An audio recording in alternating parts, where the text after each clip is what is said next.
Good morning, ladies and gentlemen. Let me welcome you formally to day 3 of Sidon Nigeria Limited Batch 18 training for the week. I hope you all rested well, and I hope you're all up and ready for today's tasks. It's quite an impressive class. I can see at least about 14 people have come in, which means we have a group really that is very, very interested in learning and preparing themselves for this loan scheme. What we are looking at today, you can see the topic on your screen. It's called a practical session on the completion of loan application forms. We normally take this class towards the end of our classes. The argument is still on that it should be one of the first that we should take. Others have said we should take it midway, but we keep fluctuating it though. And one of the reasons is that the completion of the form is one of the very, very important things that we have to do in the course of processing the loans application form. And the forms are a little bit technical. Sections of it are a bit technical. And there's a need for us to be able to put our clients through it so that they understand the basic issues involved, because it's an important component of the process. Secondly, if you go for the interview, you'll be given one of the forms that we'll be discussing today will be given to you again for completion. We normally we have 2 sets of forms which we use at our level. The first, we call it a questionnaire which we ask that you complete the fields as much as possible, because that's what we use in processing the business plan, and that's relevant for those for whom we are doing business plan. And there's somebody who is raising his hand so early. Can you go to the chat box, please, and then try to make your comments on the chat board, Mr. Sanjo? So Sandra, please go to the chat room and then can make your comments on the chat board, okay? Yeah. Sorry.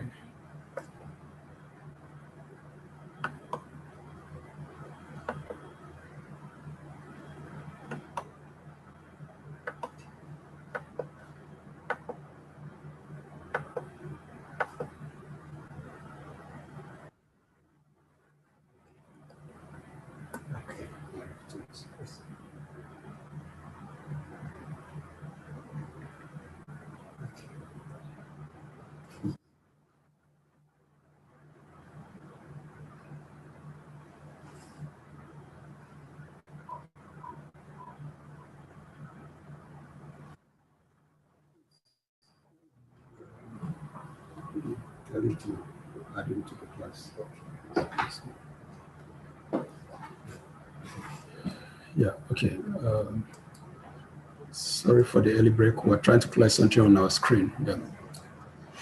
So as I was saying, we have 2 sets of forms which we give out at our own level. The first is a questionnaire, which we want for you to complete as much as possible, because for those of you who we are developing your business plan for, the information provided on those forms provide us also with the data which we use in generating the business plan. And then, of course, the second one is the loan application form. Also, there are fields there within that form which assist us also much in our work in developing the business plan. But that same loan application form is what you require when you go for interview to complete for them. They will give you a similar form to complete for them. And it's on the basis of that loan application form that your loan will be assessed, and then the amount that will be formally given to you will be determined. So it's good at this point that members are aware of those forms, and then we'll teach them how to complete it so that they are able to, when they go for the interview, are able to complete the forms and they answer the questions on on the documents given to them as much as possible.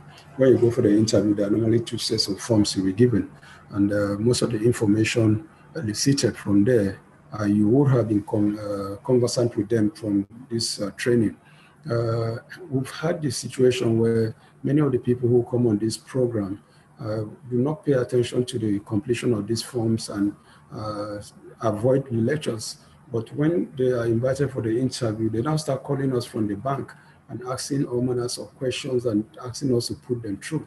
These are things that we spend like an hour or two trying to go through one after the other, step by step, so that members understand.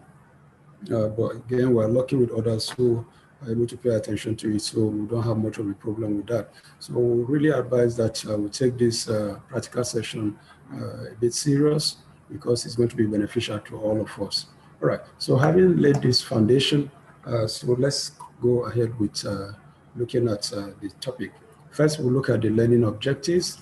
The learning objectives will highlight the importance of the AGNIS loan application form. Like I said, the loan application form is quite a critical form that is part of the process of trying to assess the loan. So it's important that we know how important it is and how we go about in completing it. Understanding the importance of each section of the form. Each section, like I say, is quite important. We need the right responses for each of the issues raised to assist those who will be processing the loans eventually with the responses that we provide. And then to explain the expected responses for each section of preparation for interview. Each section of is 6 to 8. So we'll be able to what these requests are. And then submission process. The process of submission, what are the things that you need to know in submitting? Okay, Ademola says, please, volume is too low. Franklin says, no volume. Okay, we say your mic is not enabled. Enable your mic to listen to the audio. So that's our response there, please. So Ademola and Franklin, okay, we have checked the chat box, and then we can your question, and then we've responded. Enable your mic so that you'll be able to hear us better. If you sit on here, please let us know, okay? Right. All right, so these are the objectives, the learning objectives, okay? Highlighting the importance of the AGNIS loan scheme, loan application forms, then understanding the importance of each section, and then explaining the response from each section, and then the preparations for the interview. The interview is another major process. After the training, we develop the business plan on upload, and then after the assessment by the bank, they will invite you for an interview. So this process here helps in preparing you for that interview session. Then final one, then the submission process. There's a process for submission of the form. You don't just apply and then go to submit. There is a process through which you have to go through. All right, loan documentation process. I was saying the whole essence of this training is how to assess the NASA Microfinance Bank AGNIS loan facility. That's the whole essence of this training. How do you assess the loan facility? Okay, part of the topic we're having today is part of the process. There is a process flow. I said that there is a process flow for assessing the loan, and this is as follows. One, you get trained, which is what we are doing now, getting trained, 5 days training. That's one of the mandatory things that you have to do, getting trained, 5 days mandatory. Entrepreneurship or vocational. Ours is entrepreneurship, because what we are teaching you is about management of small businesses, okay? Not hands acquisition skills, which is vocational. Then we apply for the loan through your EDI. The second process is applying for the loan, but through your EDI. Sidron Nigeria Limited is your EDI, so you apply for the loan through us. We'll process it for you up to NASA Microfinance Bank, okay? And then we'll be the ones to call upon to confirm if you really did training with us and if you went through the 5 days training, the type of trainings and things like that, okay? Then you are expected to complete the loan application form and submit your EDI, which will forward the same to NASA Microfinance Bank. Okay, so that is the third process in terms of the submission process. You complete the loan application form, you submit your EDI, and it's our responsibility to forward it to NASA Microfinance Bank, okay? So that is the third process then. The fourth one is create your profile on the NISA loan portal.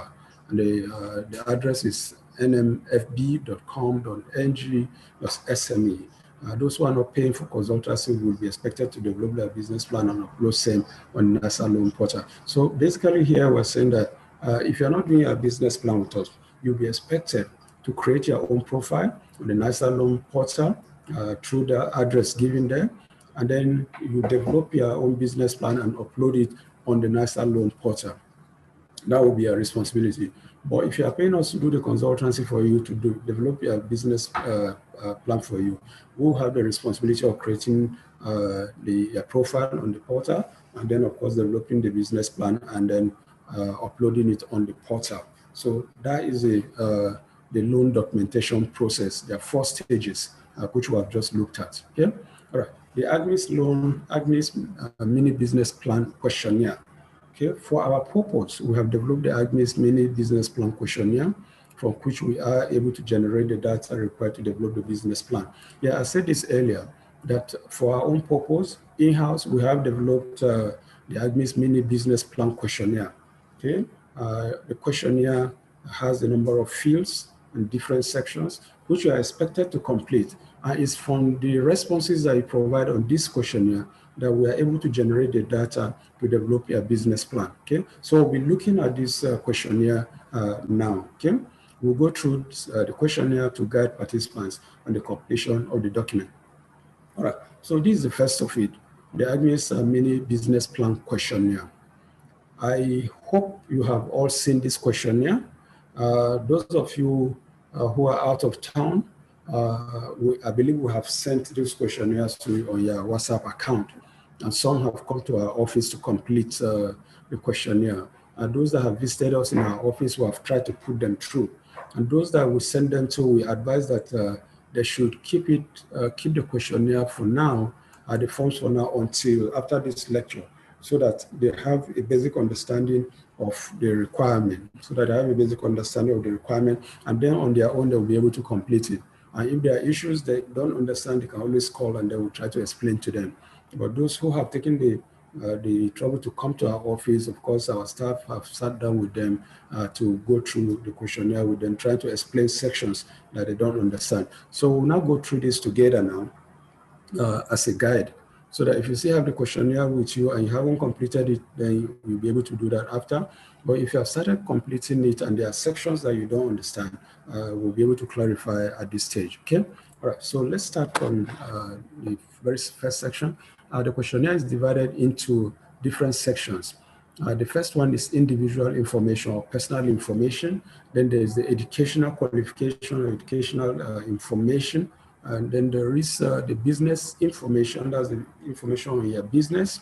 Then details of your business ownership, details of staff, and then the marketing strategy, okay? So that's the various stages, the different sections of this form. So let's start from the individual info. Here, it's straightforward. First, we're asking of the name of the applicants. So you give us their first name, a surname, and then the other names, and the gender. Of course, a section for you to affix your passport size photograph. Then second, the home address. We want your home address, not your office address, your home address, okay? And then the closest landmark. By closest landmark, we mean anything that you can measure landmark, okay, structure that you can use in identifying your location. We have this basic challenge in the country where we don't have very, very good, most cities, most towns in Nigeria, they don't have good street names and numbering. So it's always difficult to be able to locate houses.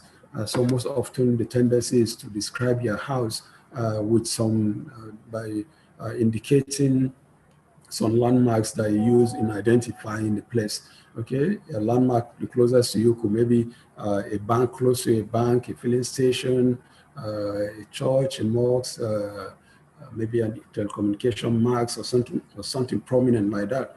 If you see our own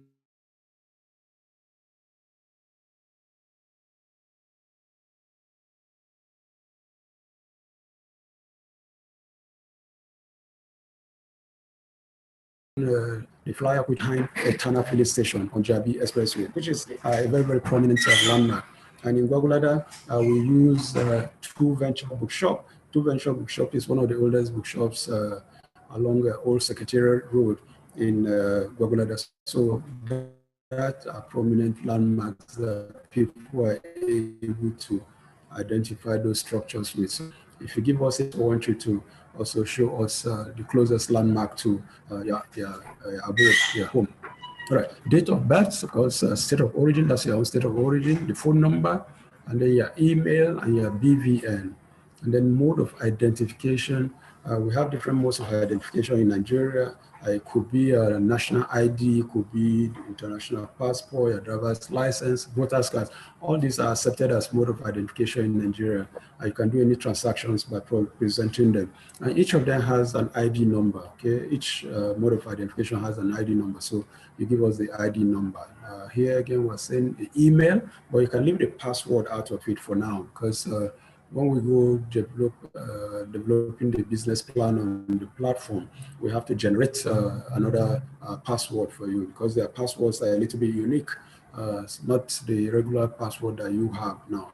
Okay, and one thing we should note, please, is when completing these forms, you try to complete them in capital letters so that we'll be able to see clearly and identify the alphabets you are using. Some people's writings are not the easiest, really. So let's be mindful of that. All right, educational qualification. Here we're asking for the name of the institution you attended.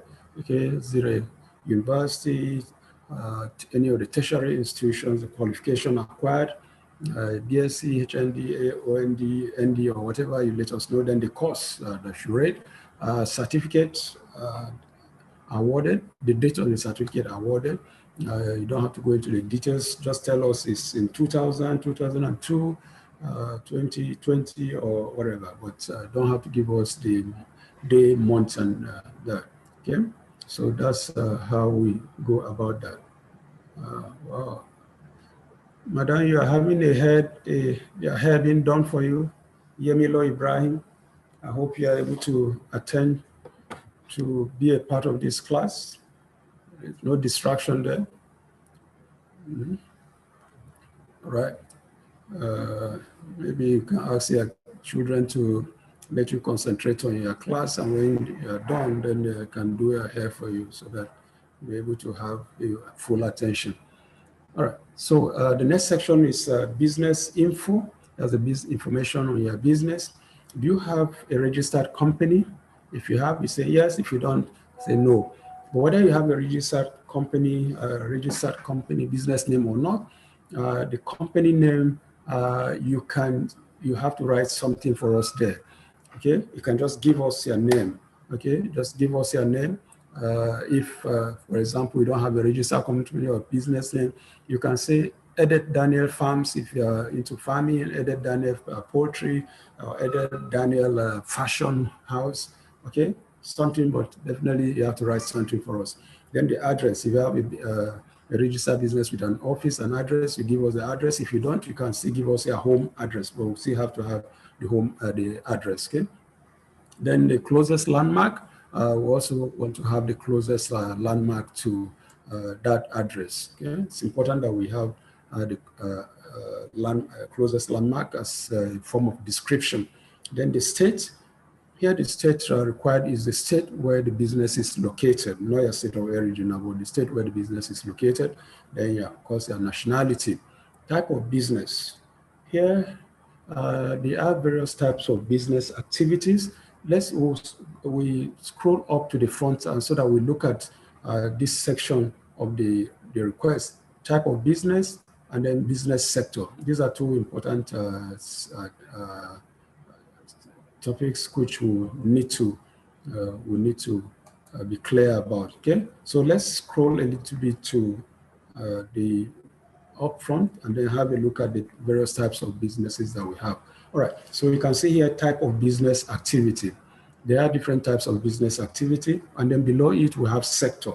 Okay, remember the question on the form is type of business, okay, and then sector. So this is how we describe the type of business activity. It could be poultry, could be fisheries, could be tailoring, furniture making, could be printing, could be catering services, hairdressing, bakery, organic cream making, ICT, animal husbandry, carpentry, masonry, curb and electric pole making, block making, welding and fabrication, and agro-allied businesses. For sector, we have agriculture, we have fashion and design, ICT, media and publishing, beauty and cosmetics, mining, hospitality, cosmetics, again, beauty, makeup artistry, and then cottage industry.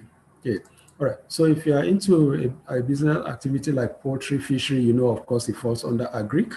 If you are into tailoring, of course, it falls into fashion and design. Then, of course, ICT. If you are into furniture making, it comes under things like cottage industry. If you are into organic cream making, it falls under beauty and cosmetics. Animal husbandry falls under agric and the like. Okay, so that's how you differentiate. That's how you differentiate between business activity and sector. Remember the very first lecture we had, we highlighted the various types of businesses that we have in the country. All right, so back to our form now.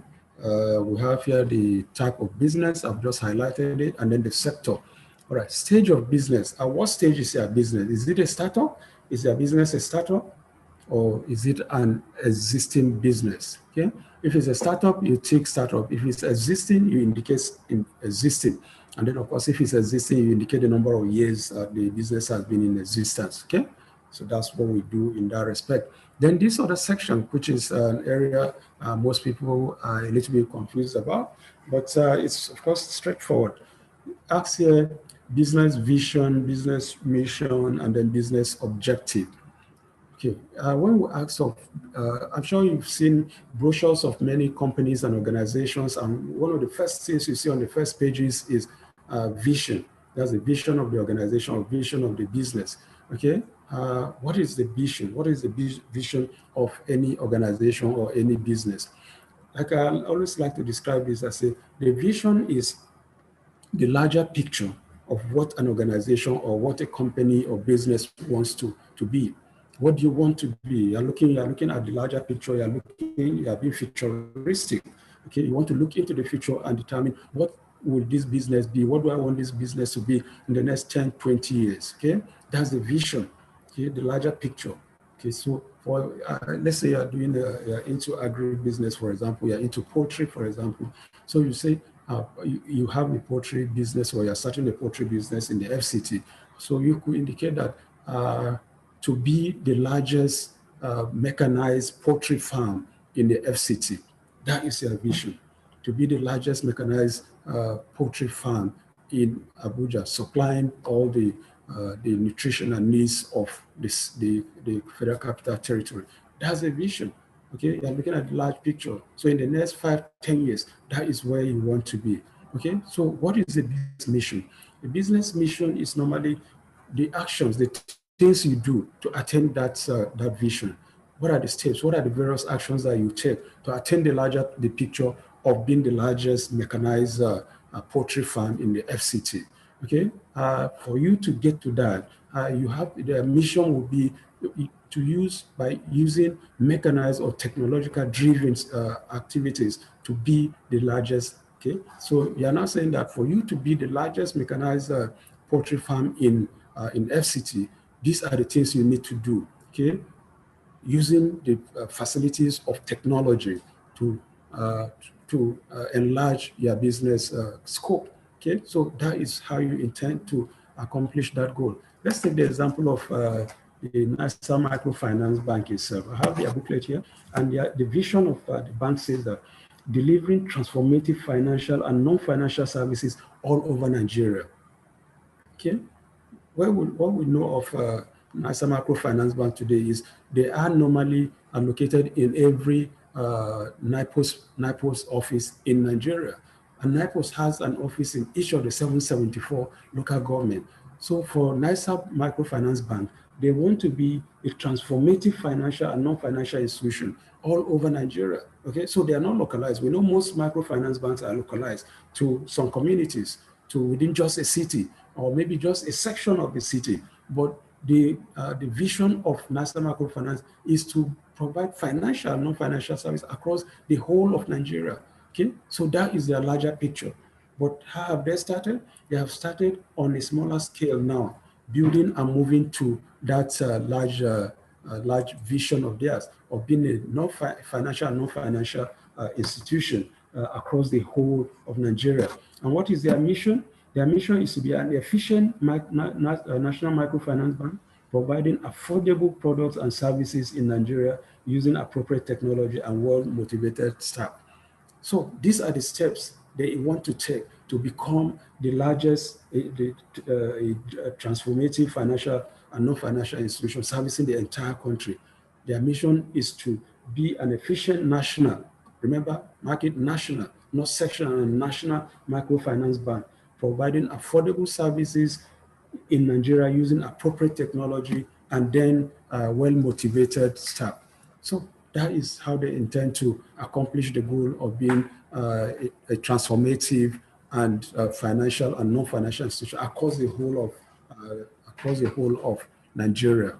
So that is how you describe your vision and mission. You normally start the vision statement by to be, to do this, to do that, to be a national transformative and transformative financial and non-financial. That's how you normally start a coach your vision statement. Okay. Then business objective. What is the business objective? The business objective is what you set out to achieve. Okay. Like we're starting this lecture now, we say learning objectives. What are the learning objectives? Okay. The learning objective will indicate what our learning objective is. Okay. To expose us to the forms, the loan application forms. That's the objective of this training. Okay, to be able to go through each section and understand what each section of the form requires. That is the objective. If let's use the example of the poultry farm, for example, if your vision is to be the largest mechanized poultry farm in the FCT, of course, what is the objective of a poultry farm? The poultry farm, the poultry business is providing eggs and chicken meat to your populace, to the community, to your market, your target market. So that is the objective, okay? Because any poultry farm, the objective of any poultry farm is provision of eggs, one, or meat, or chicken meat. So your business objective is provision of eggs and meat to your target customers or the community. So that is how you define these three key terms in your forms. Okay. All right. Do you belong to a cooperative society? Yes or no? If you belong to one, you indicate. If not, I say no. But if you belong to one and you say yes, then name the cooperative society. Okay. You name the cooperative society. The business details. Sorry, details of business ownership. What type of business do you have? Okay. I believe yesterday when you did the feasibility studies, you must have been told the different types of businesses that you have. If you are not, then by the time you do business law tomorrow, you'll be able to know the different types of businesses. But just as means of information, their businesses could be a registered corporate business, which means they are shareholders in that business. It's not a sole proprietorship. The second one, of course, is sole proprietorship, which means that you are the sole owner. You are the only owner, and 100%, you have 100% of the shares. But a registered company has to have different diverse owners, okay? It has shareholders, okay? So you can't be the only person in a registered company, okay? So you have to indicate if it's a sole proprietorship, you indicate sole proprietorship, and then with 100% ownership. But if it's a registered company, then you write the names of the business, the shareholders in the business, and then indicate the share, the percentage shareholding. Okay, so say for example, Edet Daniel is the main shareholder of Edet Nigeria Limited. So you indicate Edet Daniel 50%. Any of your friends, Ben Johnson, 25%, Samuel, 25%. So that's how you split that aspect of it. Okay. All right. Then details of staff. Whichever type of business that you do, whether it's sole proprietorship, you cannot do everything alone. Okay. If you are into tailoring business, for example, of course, you might be the main tailor, but you have others who help you do some other things. There are people who maybe you do the cutting and then the design, or you have those who help you with the stitching, or you have those who help you with the ironing, those who help you with the provision, sewing of sewing of buttons on the dresses that you make. So you are bound to have some staff. If you are into poultry, of course, you are the main manager of the poultry, but you have those who help with feeding the birds, taking care of the pens, who help with cleaning up and all of this. So you have people. So you indicate the names, and then their areas of responsibility, what they do. In the poultry farm, you may have the poultry manager, okay, who takes responsibility for managing the entire farm, but you have maybe operations officer who helps with the operations of the poultry farm. You have the cleaners, and then those who clean the pens and feed the birds. Okay, so all these are part of the staff, and then their responsibilities. So will require for you to name the staff and then give details of the things that they do for you there. Okay. All right. Marketing. Marketing here, we're asking of the type of product and service. What type of product? If you're into poultry, for example, a type of product, of course, is eggs and chicken meat, okay? Either live birds or processed chicken, okay? Cost of production. How much is the cost of your production? To know the cost of your production, you have to aggregate the various input, okay? From the fees, the water, the utilities that go into running that poultry farm, okay? So you put together, aggregate it, and then you give us the bulk amount. Selling price of products, okay? By the time you aggregate it, how much are you able to sell your products, and what comes out of it? Okay, so for example, you could say your selling product cost of your products is 800 naira per crate of eggs, and then maybe 1,200 naira or 1,000 naira for one live bird, or 1,200 for a processed chicken. Okay, so that is the price of your product. That's the price of your product. Something is blocking. Okay. Then selling price. Okay, I've done that. Target market. What is the target market? Okay. Is it the whole of FCT? If it's the whole of FCT, for example, then of course we are looking at close to about 8 to 10 million people. That is your target market, which is very vast. But if you are localized in a place like Buhari or Kubwa, of course, then of course the population within that area, maybe a place like Kubwa could have a population of close to about 1 million people. So you are looking at that target population of about 1 million. Okay, a place like Gogolada, for example, you could have up to 1.5 million people. That is your target in that area. Location of your customers. So customers could be located in the entire FCT. That's your location. That is the market you are looking at. Because remember, you say your vision is to be the largest mechanized poultry farm in the whole of FCT. So FCT is the location of your business. You're looking at the entire market, not just a section of FCT. Okay, all right. So let's look at the next page now. Okay, this section here is where we need to do some little analysis. We need to do some little analysis here. It's asking for you to do a SWOT analysis. Okay, SWOT analysis. I hope we all know what SWOT analysis is. If we have been involved in writing, those of us who are going to maybe tertiary institutions, and you've had the opportunity of writing a project before, a thesis, dissertation, or a project, you definitely come across a SWOT analysis.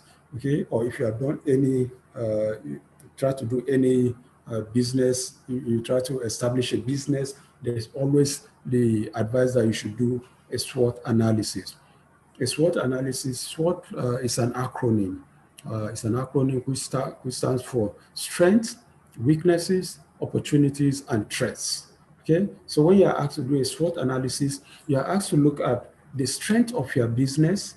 Okay, what are those things that give advantage to your business? Where are your areas of strength? What are those things that you have a competitive advantage? that you are strong in. That is your strength. Weaknesses. What are the weaknesses? What are your observed weaknesses? What are your failures? What are those things that you think are holding you back in your line of business? Okay, those are your weaknesses. Opportunities. What is it within the community, within the environment, okay, that opens up opportunities and chances for you to progress, to develop your business to a higher level? Okay, are those things that unknown to you, not within your control, but are available within the community, within the society, that helps and boosts your business? Those are opportunities. And then threats. Threats are those things that threaten, that impede your business, okay, that are like barriers, that like hold you back from pushing your business to the fullest, okay? So in doing a SWOT analysis, we should note strengths and weaknesses are internal to us. Okay, so when they are internal to us, that these are things that are within us. Our strengths are within us, either in the company, in the business, or internal to us as individuals and the people that will work for us. And the opportunities are threats, are external. They are outside of our powers. We don't have control over them. But because they exist within the community, they either provide opportunities or provide threats. Okay? And remember, they say within every threat, there is an opportunity. Like in this COVID situation, where people are crying about loss of job and then all of that, we find that there are other people who are using the opportunity of this strange situation to be able to make a lot of business and sales and make a lot of money. Okay, so in every situation that we find ourselves, there are opportunities. Okay, so let's look at let's take the example of the poultry farm poultry business that we've been talking about a long time since, using as our example. I know there are people who are also in poultry business. Somebody like Anayo, for example, who is on our screen today. I know he's into poultry. I've spoken with him and he told me he's into poultry farming. So let's analyze Anayo's poultry farm, for example. Anayo, so if you are with me, we do this SWOT analysis together using your farm, okay? Using your farm as an example, okay? All right. Good. So let's go. So what are your strengths, Anayo? What are your strengths, for example? Okay. What are those things that are within you, your company, within your farm, okay, that you see as your areas of strength?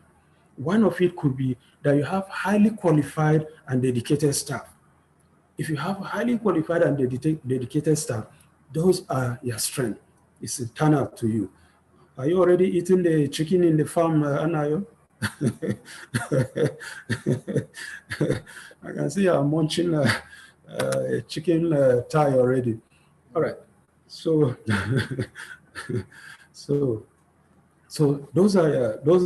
that's one of your strengths. Okay. Do you have excellent marketing and managerial skills? Okay. If you have excellent marketing and managerial skills, that is your strength. That is an area of strength for you.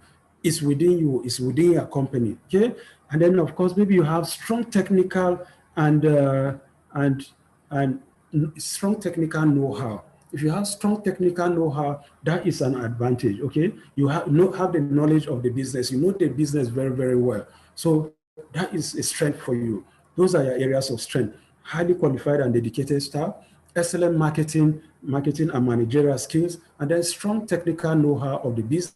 You've done the business, maybe you have done the apprenticeship with your Oga before. I know most Igbo business people, they go through a period of apprenticeship. Maybe you were with an Oga who has a large poultry farm before, and you have served him for like 3-4 years, and he has settled you. So you went to set up your own farm, okay?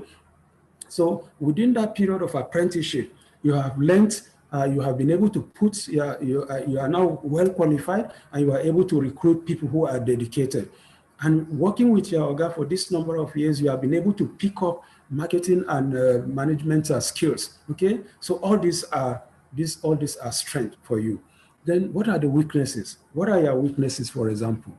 Okay, what are those things within the business, within yourself, that you can say are your weakness? Because you are just starting, you don't know much about the market, so you might have poor distribution network.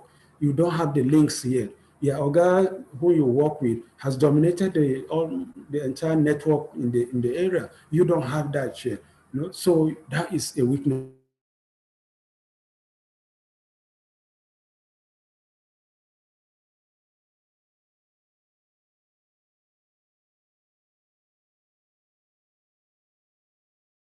at this level, and then of course time has come for you to expand, and you don't have the funds, and that's why you are taking this program, trying to access this loan. So that is a weakness for you. So those are some of the things that you look at as your weaknesses in this business. Okay, so since you are just starting, unlike your Oga who has been around for a long time, your own brand is not as popular. So your own brand is not very popular yet. You are just trying to build. So gradually you are building your own brand to be popular. So that is how you now define your weaknesses, okay? So we have looked at strengths, we have looked at weaknesses. What are the opportunities? Okay, anybody who is into agri-business in Nigeria today, especially poultry, okay? Poultry or even rice farming, for example, knows that there is a very favorable government policy on agriculture. There's a very, very favorable government policy on agriculture. Government has banned the importation of poultry products. That's both eggs and poultry meat, whether processed or live. Okay, so with the government ban on poultry products, that means there is an opportunity. There is a big market for you now to fill. We have over 200 million people in Nigeria. Nigerians like to eat meat in various forms, like to eat chicken in various types, either as roasted, fried, or whatever. Okay, so that is an opportunity that government policy has opened up for you, and it's an opportunity for you to fill up. Then there's already an existing market. Like I said, we have over 200 million people in Nigeria. Okay, so there's a very large market, and that's why when we are importing poultry products in the country, you see poultry products coming from all over the world, different parts of the world, because they know that Nigeria has a very, very large market. And government has blocked that importation. So it has opened the market for just Nigerians now to go into that poultry farm and poultry business and then fill that market up. Okay. Then of course you have an all year round demand for poultry products. That is an opportunity. So it's not a seasonal product. Poultry is not a seasonal product. It's not a product that you say, no, in January, people will not eat chicken, or in March, people will not want egg. Every day of the year, every month of the year, there is a demand, there is a market for poultry products.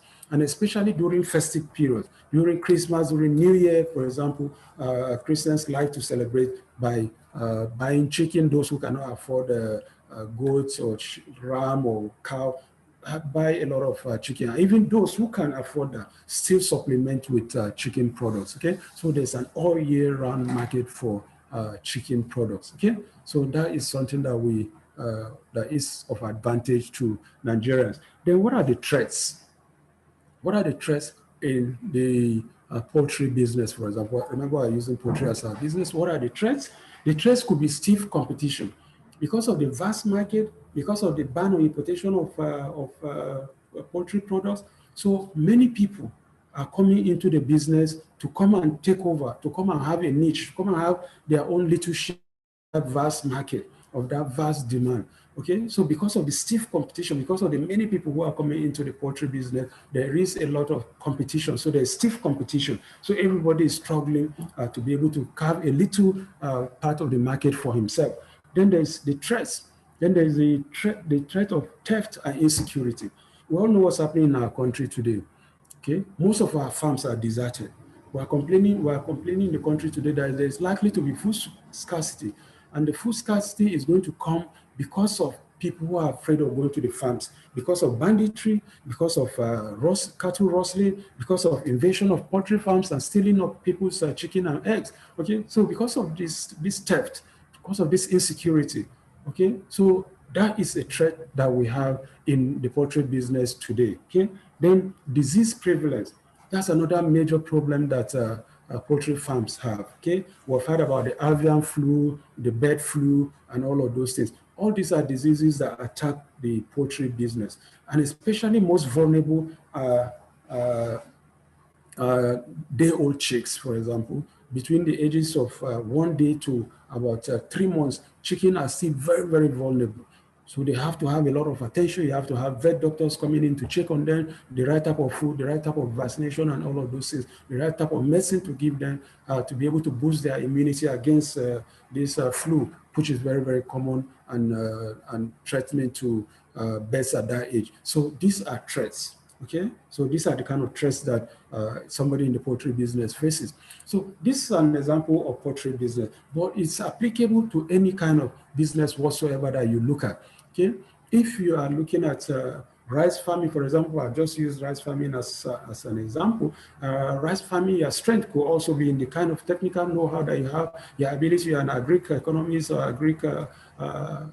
agricultural graduate, and you've been involved in it. You've done extension work. You've worked in the Ministry of Agri before. You have left to set up your own. So you have the technical know-how and things like that. And the weaknesses, of course, as they're just starting, you might have the challenge of lack of funds to expand your business. You might not have the rights. Even when you harvest, the off-takers, there are no off-takers, so it becomes like a threat for you. Opportunities, in terms of opportunities, government policies again are favorable, and these are things that, and then of course the large market for rice in the country. And it's an all year round kind of, there's an all year round kind of demand for rice. Back in those days, rice was a Sunday food, but today rice is a day-to-day food. Okay, so the opportunities are there, the market is there. Of course, it's an all year round. Then the threats, of course, the threats are also there. We have the threat these days of flooding in flooding rice fields and things like that. We have the threats of insecurity, bandits chasing people off their farms and kidnapping. So it's applicable. Okay, so these threats and opportunities are applicable. If you use the fashion industry, is virtually the same. Okay, you can use this, the analysis I've done for any line of business that you can think about so far. Okay, your strength, your technical know-how, your dedicated staff, your managerial skills are the same in every business that you look at. Your weaknesses are almost also the same, okay, in terms of your distribution network, in terms of your lack of resources, in terms of your brand not being very popular, in terms of opportunities, again, the same thing, favorable government policy, the large market and all of that. In terms of threats, of course, the competition is a lot of competition, stiff competition, and then the various steps of ban on importation of fabrics and materials and things like that also applies to the fashion industry. So that is how we do our SWOT analysis. Okay, I hope our members are following, and then of course able to pick the points that we're making with respect to how you do the SWOT analysis. Business competition.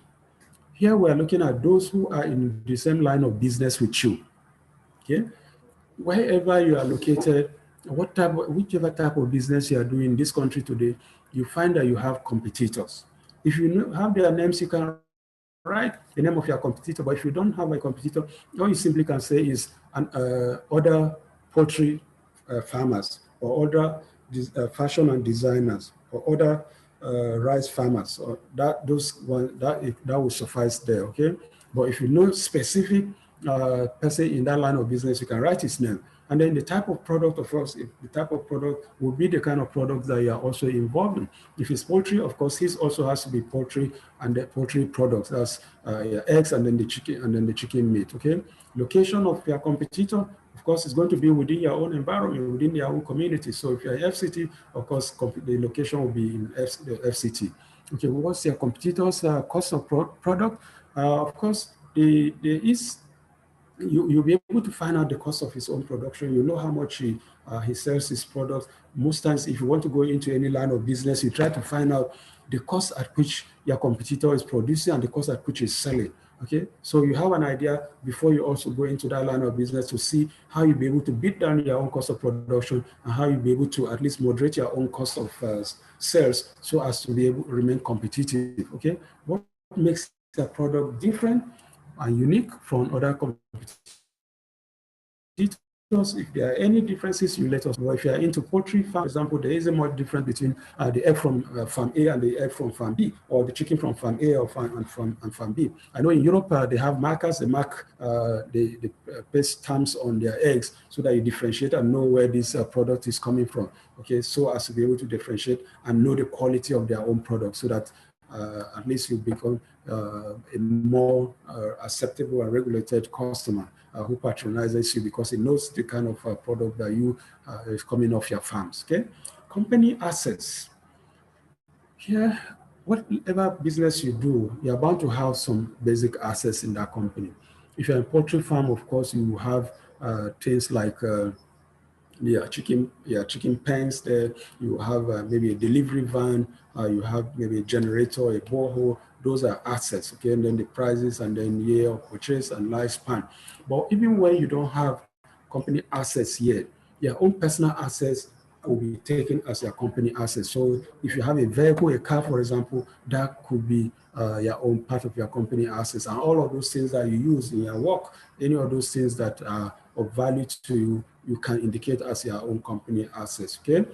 Cash at hand in bank, you can leave that one out for now. Monthly expenses. Here, we are looking at your expenses with respect to items like rent, administrative costs, salaries, utilities, raw materials, and others. Yeah, what we are asking for basically is that if you are renting a land, for example, or leasing a land for your poultry farm, okay? If the cost of the land for per annum is 1 million naira, okay, monthly expenses on that land, what you do is to divide it by 12. That will give us an idea of the monthly expenses. It's only in Nigeria that people pay rent on properties, on offices, and houses on a year-to-year basis. They normally pay rents all over the world on a monthly basis, okay? It's only in Nigeria that somebody will tell you to come and pay 1 year's rent or 2 years' rent. It's not done anywhere else in the world, okay? It's monthly. So if you are renting an office space for 450,000 naira per annum, then you divide by 12 to be able to give us what your monthly expenses is. Administrative costs, these are the raw material, the day-to-day items that you use in your office, your stationaries, your pens, your paper, your ink, and all of those things. If it's in a tailoring shop, for example, these are things like your buttons, like your trade, and all of those things which you use on a day-to-day basis. You add them together, how much of it you use in a year, divide by 12, you'll be able to get that one. Salaries also the same. Okay, if you pay your staff 30,000 naira per month, and there are like 5 of them, maybe it comes to about 450,000 per annum. What you do is to divide 450,000 by 5 staff, and then you'll be able to get the monthly amount you pay them. Utilities are things like your water bill, your electricity bill. Those are utilities. You know how much you pay monthly or per year on light, for example, divide by 12, be able to get the monthly expenses. Same also with your raw materials, okay? So that's how you arrive at the monthly expenses there. Loan requirement. What is your loan requirement? Remember we said if you're a startup, the highest they can give you is 5 million. If you're an existing business, the highest is 10 million, okay? So you'll be able to know, and then of course the loan ranges from 1 million to 10 million. So whatever it is that you require, you'll be able to indicate. By the time we look at the second form, it will give you more idea, because we'll do a breakdown of the equipment requirement and then the working capital. Okay, it's the total of those two that will tell you the exact amount of money you require for your loan. Okay, loan tenure, we've said it severally. Loan tenure is 7 years for now, 7 years, yeah. So any existing loan, do you have an existing loan, yes or no? Then the expiry date. If you have an existing loan, you indicate, okay? Then you indicate when it's going to expire. The bank will want to know if you have an existing loan. Why? Because they don't want people being overburdened with loans, okay? Government policy is that they don't want their staff, they don't want people to carry what they call financial burden, okay? They don't want financial burden, financial stress.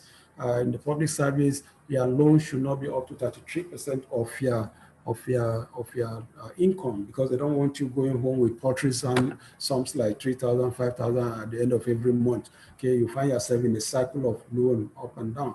So if you have a loan, they will rather you defray that loan first before you take another one. Okay. So if you have an existing loan, name the financial institution. Is it from another? Is it from a bank? Is it from a microfinance bank? Indicate, and then of course when it's expiring, okay, they'll be able to advise you on whether you need to liquidate that one before you can access this one. Okay, all right. Then loan utilization. The loan utilization is like the monthly expenses above. Okay, this one we are looking at the annual cost. Basically the same item about rent, administrative costs, utilities, machineries and equipment, raw materials, and others. So basically the same way that you did with the one up the wall. That one we're looking at monthly expenses. Here we're looking at per annum. Okay, so if your monthly expenses on rent is maybe, let's say, monthly is about, say, 20,000 per month, you multiply that one by 12 to be able to get the annual amount. So you indicate the annual amount here, okay? So whatever it is that you use in getting the monthly expenses in the upper columns there, you use the same amount to get the loan utilization at this lower end. When we're looking at the other form, we'll be able to look at it, so you'll be able to indicate, break down that, indicate that same amount in the other form against this one here. Then referees. Referees is important, very important. Will give us the names of two of your referees, and then their phone numbers and address. They are just, these are character referees. They are character referees. They are not they are not guarantors or anything. There will not be people who will be held responsible if you default on the loan. No, we just want to know people that can be contacted in case they want to find out about you, where your whereabouts and the like, but not to be held responsible for the loan. All right. So we have come to the end of this first form. So what we'll do, we'll open the class up so that if you have any questions, you can ask questions. And before we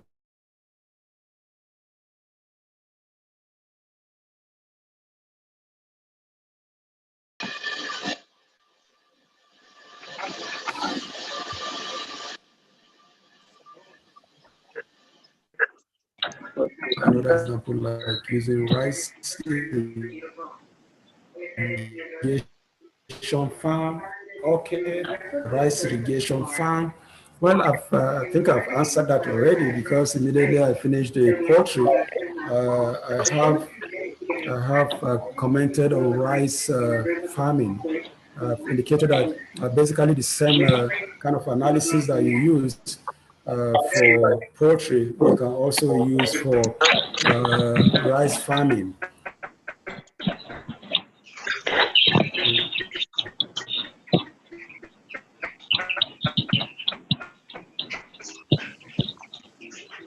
No, but this second section is not applicable to start-ups, right?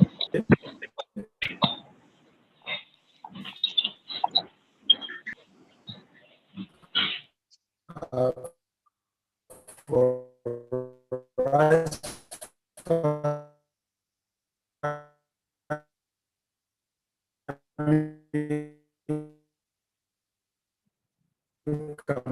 if you are there with us for rice system, and then of course the know-how in farming, that is a major advantage for you there. Okay, your weakness of course could be maybe just like in poultry, the lack of funds. You don't have the funds, you don't have access, your strategies for marketing, your network marketing is poor, you don't have off-takers, so it becomes a challenge for you. There are no off-takers for you. When your produce are all right, it becomes a problem. But we know that with the anchor borrowers scheme, the rice milling factories around the rice farms in Kebbi, for example, they provide the off-takers, okay? As you are finishing, there are people who are coming to buy it up for you. So that areas of weakness is a little bit minimized. And then for opportunities, we know the very favorable government policies with respect to agriculture today. The ban on importation of rice has opened up our own rice market. And like I said, on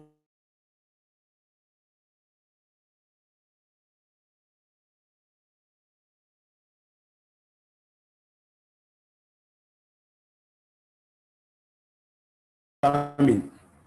And of course, I talked the very large market, existing market in Nigeria, over 200 million of us.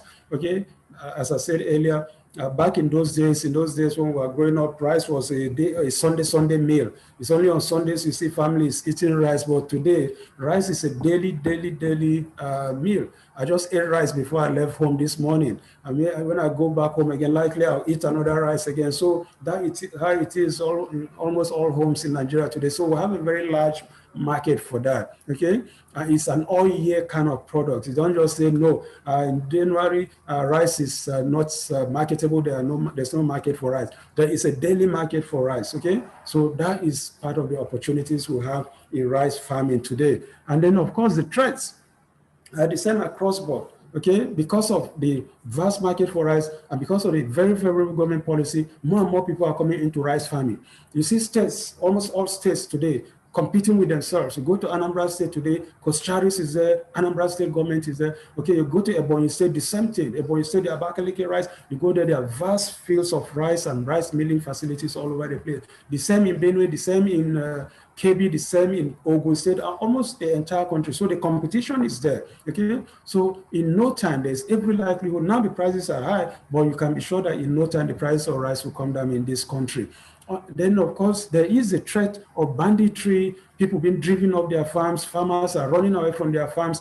Those are threats, for example, to the banditry has chased people, kidnappers have chased people off their farm. So those are threats that are common to most of these lines of businesses. And then lately, every year we have this flooding. Flooding has become a challenge for rice farmers. You know, rice is grown mostly on swampy areas, but the level of farms, the level of water that you require, when it becomes too much, then it becomes a challenge even for the rice farms themselves. Okay, so Kamaluddin, I hope I've answered your question with respect to using rice irrigation as an example. I hope I've answered your question. All right, any other question? Let's take other questions.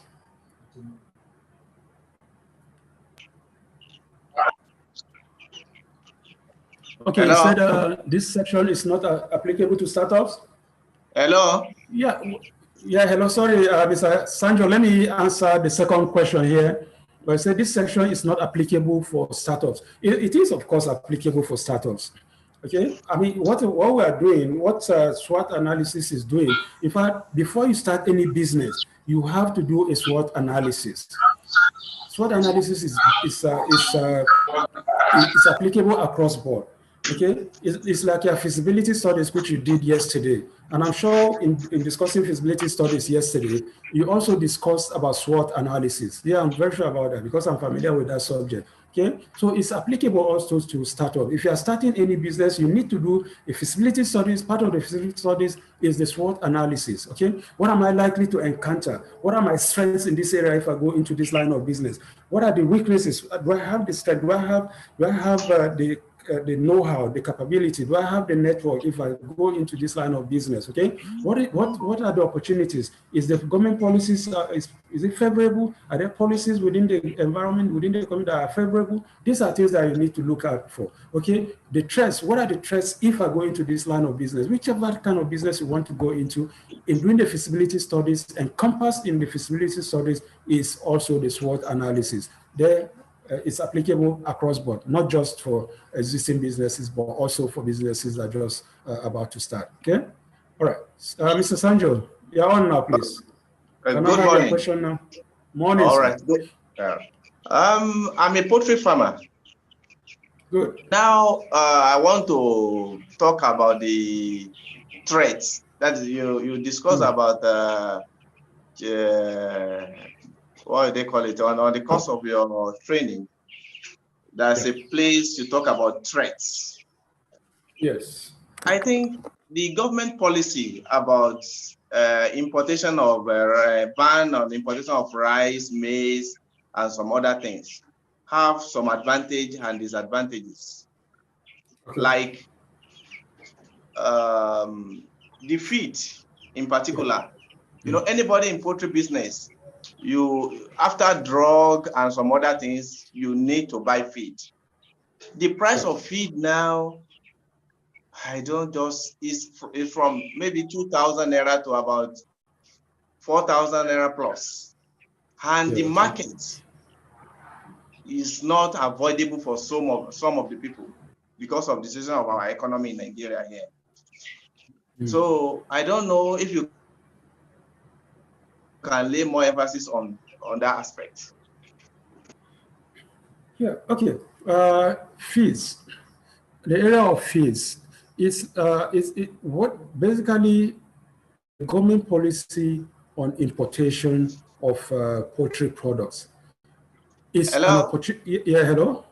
You're not hearing me? Hello? Did you get me?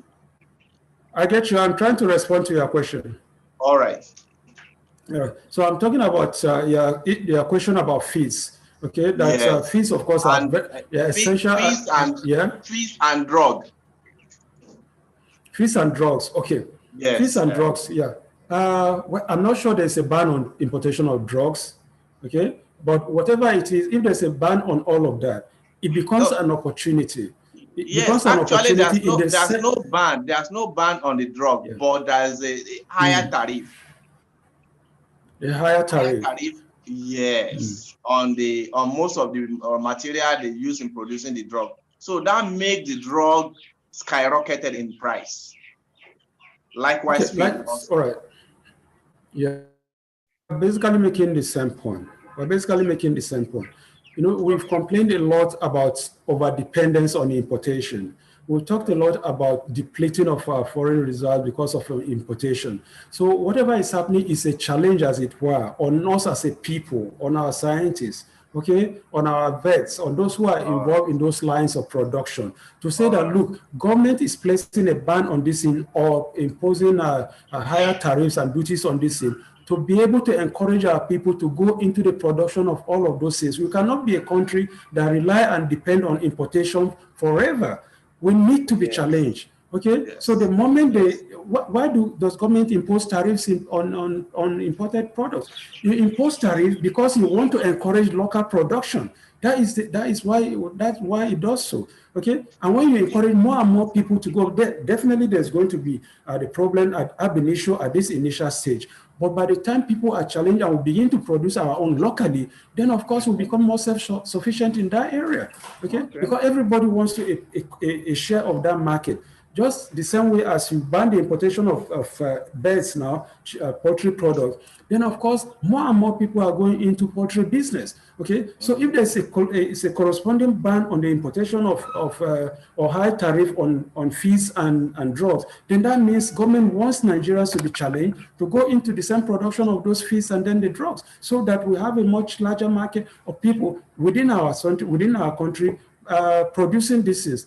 That is a way to bring down the cost of production of this item and then have them locally. So that is another strategy really to boost our own industry. We cannot continue to depend on other parts of the world to supply our needs. That's basically the reason behind some of those decisions. Okay? Are you okay? All right. I'm okay. Thanks very much. All right, thanks. All right, welcome. Any other question? Who?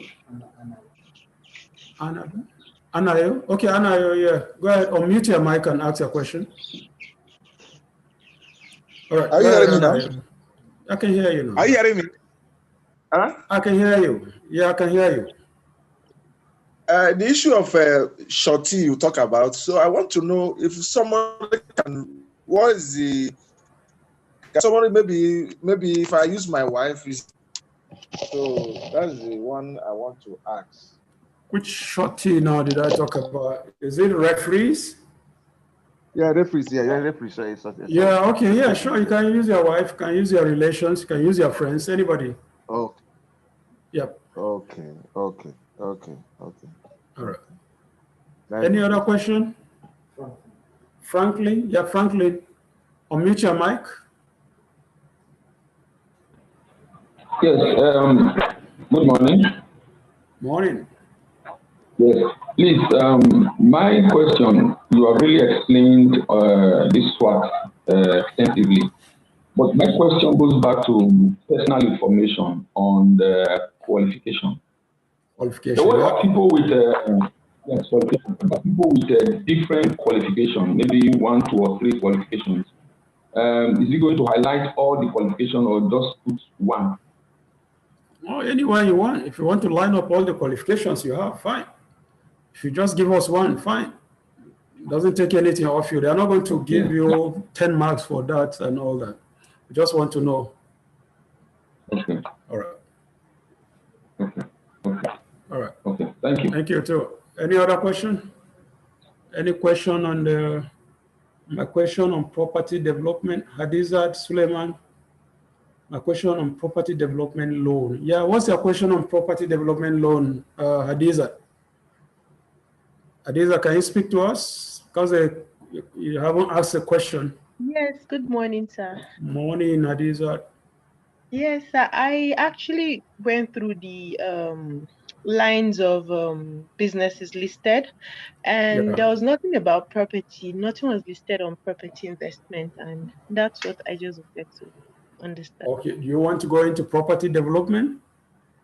Actually, it's not that I want to go into the property development. It's just that I'm curious to understand if it's ideal to say it's if someone has a land, or if someone is already developing a land, a property, let's say a commercial property or residential property that you're planning to lease out, is that also like a kind of business, or is it seen as, what is it seen as? Because I just want to understand what that is about.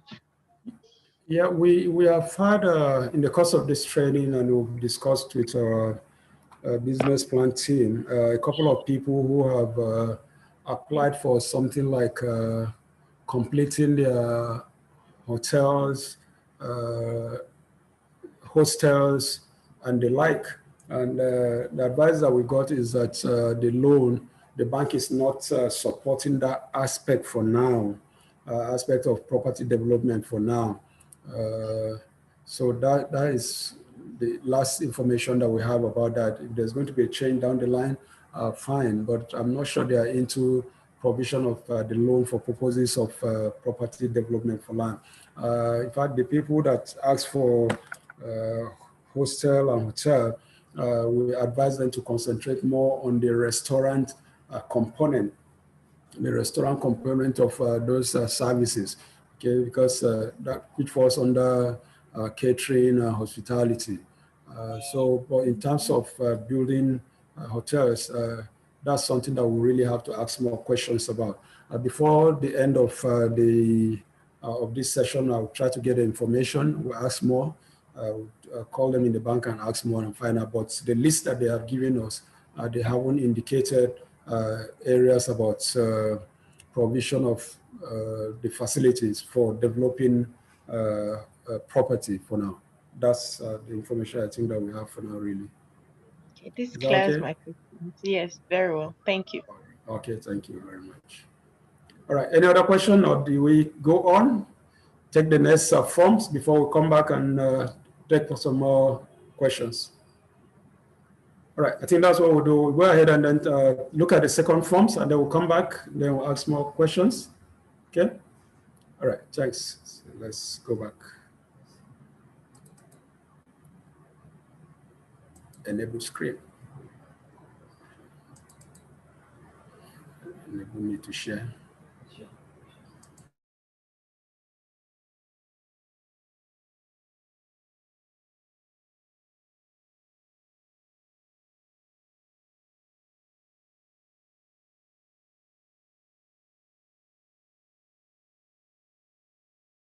We'll now look at the loan application form. That's the second form now we'll be looking at. How to complete the loan application form, creation of profile on loan application portal. Right. So there are two loan application form templates on the NISA portal. Okay. If you access the NISA Microfinance portal, you'll find two loan application templates. Okay, one of it is owned by NISA itself, and then but that one it's a little bit complex, so we hardly utilize it. Then there is the second one, the second template by Simplified Credit. It's an IT company which is in partnership with NISA, and we encourage our clients to use that. We have a copy of that one here, which we'll look at, because that's the one we use, and that's the one most business plan companies use also for developing business plans. Okay, so we'll look at that, right? The forms The form is, the loan application form is divided into 4 sections. We saw the last one. That one had like 5 sections. This one is divided into 4 sections, starting with the personal details, business details, loan utilization details, and then the training details. Each section is important. And then, of course, when you are completing the forms, you are expected to complete them in capital, in block letters. All right, so that's the loan application form on your screen. I'm sure you're all familiar with this. I want to believe that we have sent copies to everyone. If you don't have a copy yet, at the end of this topic, this class, you can let us know so that we send it to you, or you can come into our office either in Utraco or Gwagwalada, and you'll be given the forms to complete, okay? All right, so this form is quite important because it's not just for our own purpose, because we use it as part of the documents we use for preparation of the business plan, but for your own purpose also. You need to be very familiar and conversant with this form. When you complete it, we advise that you make a copy of it and keep, because when you are invited for interview, you'll be given the same form to complete by the bank. The one you are completing for us now is for our own purpose, okay? Those who are doing business plan for, we are sending it to us to help us preparing the business plan for you. Okay, but when you go for the interview, you'll be given this form again by the bank to complete, because that is the main loan application form, okay? So you need to, when you complete with us, you need to make a photocopy so that you'll be able to just fill it out and then submit to them. All right, so let's go through it together quickly. Then we'll be able to explain the various sections and what you need to know and what you need to do, especially the section on the loan utilization. All right. It has, like we said, 4 different sections. The first one is personal details. Then the second is business details. The third is loan utilization, and then the training details. So starting with the personal details, you can see all the requirements, attach passport size photograph, and then you ask for your name of applicants, or of course, you all know your names, home address, give us your home address, state of origin, and state of residence. Because if you are resident in you give us your state. If you are from Kogi State, you indicate you are from Kogi State. If you are resident in Anambra State, you say you are resident in Anambra State. But if you are from Kogi State and resident in Kogi State, you indicate the 2, okay? Then the age, and then the age brackets. Your phone number, it's important that you give your phone number, because that's one of the easiest means of communication these days. Most people's email addresses most times are not very functional, but we can be able to reach you with your phone. The bank will be able to reach you with your phone. The email address, we'd like to have that. Name of bank, you give us your name of your bank, your current bank that you use, and then the account number. And then the BVN. It's very important that you give us your BVN. In the last form also, there's a section for BVN. The BVN is important because, like we said, this loan is collateral free. It's a collateral free loan, which means you are not going to drop anything in terms of collateral or guarantor, but your BVN stands like your collateral under this circumstance, okay? Nobody, because you gave your BVN, is going to break into your bank account and take anything. When people say they are scared about people having access to their BVN, BVN alone cannot expose your account to anything unless you, of course, give with your PIN. That is where the danger is, okay? But the BVN is that number, that indicator that at least you can be tracked with, because everybody has just one BVN. Even if you have 10 accounts, it's the same BVN, okay? And why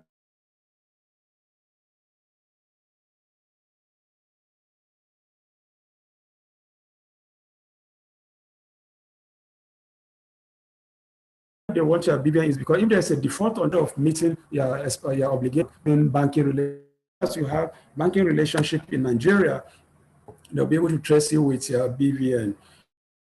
And the CBN recently came up with a policy that says that if you take a loan facility from Bank A, and then you refuse to service that loan and move to Bank B, and you're having new banking relationship, okay? The CBN has given approval for Bank A to track you to the bank where you are doing business through your BVN, and then to be able to access your account in that bank and collect their money back. They call it, I believe it's called the GSI policy, the government GSI policy, which gives banks the authority the powers to be able to do that. So yeah, BVN is important so that at least it remains like a collateral, okay? And then of course, when we get to the area of equipment, we also discuss it also has the same kind of catch, okay? All right, business details. Name of business enterprise, okay? If you are a registered business, you give the name of the company. If you are not registered, you don't have a registered business or business name, also go ahead and give us the name, your name as the business enterprise. So like Anayo, who is a poultry farmer now, if he doesn't have a registered company, he can simply write Anayo Poultry Farms is acceptable, or Anayo Farms is acceptable, okay? Sanjo Farms is acceptable. Sanjo Business Poultry Farm is acceptable, but you have to give us a name, okay? You have to give us a name, whether it's registered, officially registered or not, you still have to give us a name, okay? Business address. Where is the location of your business? If you're a registered business, you must have an address, okay? If you don't have the address for the business and you just give us like Anayo Farms, you give us your personal home address, okay? It's important. Company bank account number. That one you leave blank for now, okay? And the name of the bank. That will come up when you are invited for interview and you go to NISA Microfinance Bank, you complete all the forms, they'll give you an account opening form. And immediately you open the account, they'll also give you an account number. So that's the one that you fill there, okay? If they don't give you the account number immediately, subsequently when they give you the account, they will now be able to complete it for you, okay? So you have to wait until such a time that you've done the interview before you get that one done, okay? Type of business activity, we have already discussed that. I went to some pages up front where we looked at that, okay? This is it, okay? We have discussed that already, types of business activity, okay? And then the sector, right? We discussed that with the last form, okay? So you tell us the type of business. If it's poultry, you write poultry, sector, agriculture. If it's tailoring and textile, you write tailoring, tailoring and fashion, you write fashion and tailoring, then of course it's fashion and design sector, okay? Is it a startup? Is a business a startup? A startup, we have defined startup. If it's a business, you have an idea of the business, you haven't started anything yet, there's nothing on ground, that is a startup, okay? So you say yes. If it's something that is already on ground, you've started doing something that's already an existing business, so you say no, and then you now tell us the moment you say no in that startup box, then of course that means it's an existing business. So you give us the number of years of operation of that business, okay? All right, so the loan utilization, this is the most critical section, which we need to really pay attention to.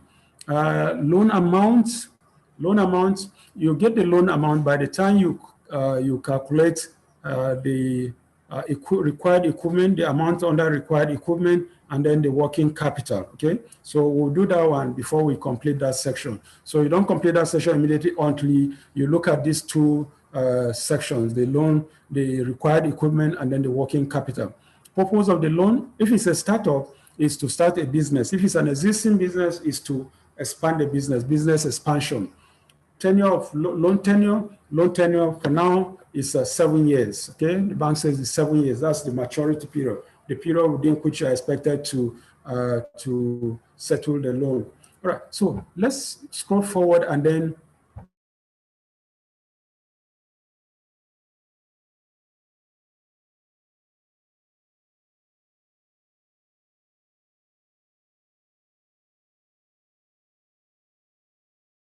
loan utilization. This section is divided into two, okay? It asks you to provide details of the required equipment and details of working capital, okay? In the funding model, the bank will finance assets, that's equipment, and then give you working capital, okay? The bank, of course, is smart enough to know that most applicants will want to hide the bulk of the money in working capital because they know we all want that raw cash. Okay, to check this trend, they came up with what we call the golden rule, that your equipment list should not be less than 70% of your total loan amount, while the working capital is 30%. So what we are saying here basically is that the bank knows that given the opportunity, most loan applicants will want all the money. If you want 10 million, you want all the 10 million given to you as working capital. But that will not achieve the purpose of the loan. Okay, so what they decided to do is that 70% of the total loan amount that you want will go into equipment which you require for the business. And they want you to go into that business. They want you to actually go into that business by providing you with the equipment. Because they've had the case of people who have been given the loan and they diverted it. There was a case of a lady who was given like 10 million and she simply sent her son abroad. Okay, there are incidences like that. So to avoid that kind of situation, the bank insists that if you want to go into rice milling, for example, they will buy the equipment for you. They will link you up with a vendor. And 70%, that's like, if you're asking for 10 million, 7 million will go into purchase of the equipment you require for rice milling.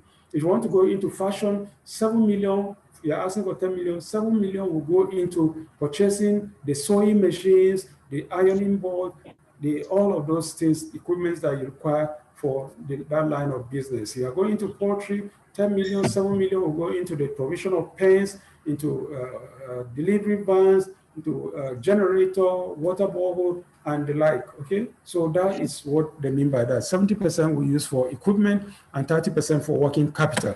And working capital includes things like your utilities, like your fees, like your salaries, like your rent. That is where the working capital it's all about, okay?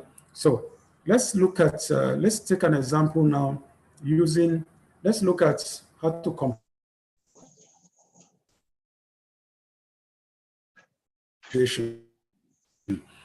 We'll take an example from me to see how that loan application section.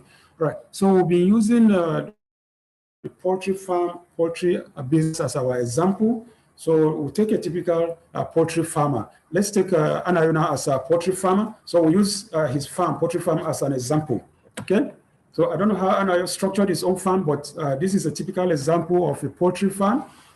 First and foremost, you need land. So you either lease the land or rent the land, whichever one.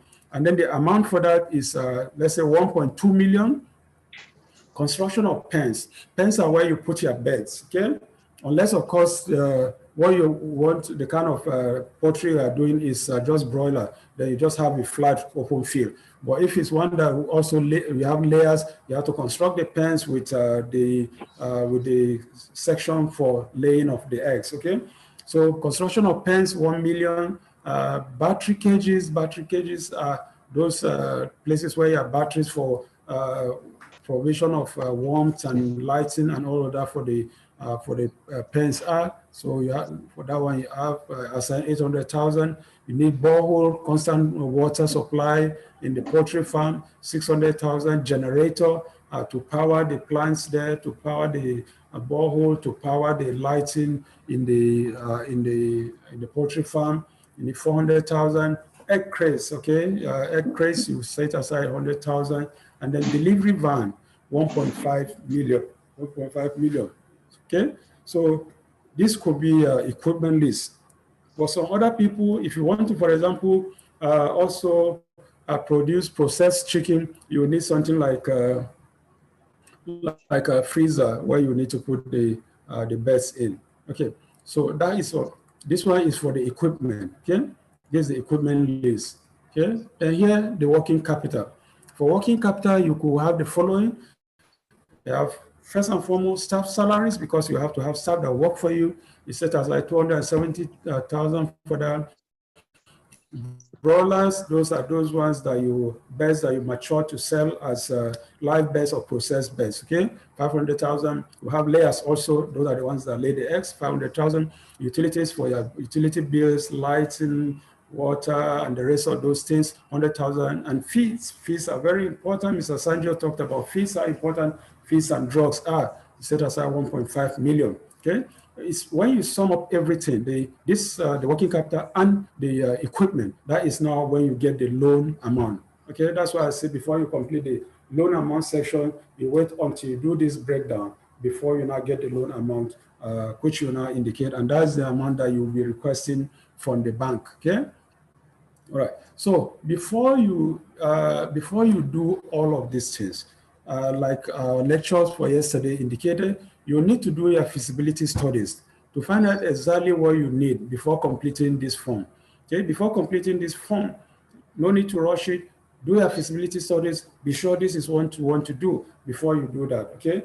In conceptualizing the poultry farm, you have to decide if you will also be selling frozen or processed chicken. As I said, and if you're doing that, that means you require deep freezers. Okay, which you will not add to your equipment list because you know that if you have, you're also selling processed or frozen or processed chicken, that will also increase their revenue. But recently, the bank also came up with a policy that for those who are going into poultry farm, you have to choose between broiler farming. That's just broiler farming in the sense of the ones you produce just to sell as live birds or processed chicken or production of layers and not both, okay? So you're either producing for sale as live birds or producing layers for eggs only, okay? So you have to have that at the back of your mind because if you go for interview, that might come up, okay? That might come up. So we have to bear that at the back of our mind. All right. So for the example of the poultry farm given, the loan amount comes to about 8.5 million with a working capital of 2.9 million, which makes it like 31% of the total loan amount. All right. So let's take an SME now. An SME like rice processing. When we say rice processing, we should know that it is not the same as rice farming.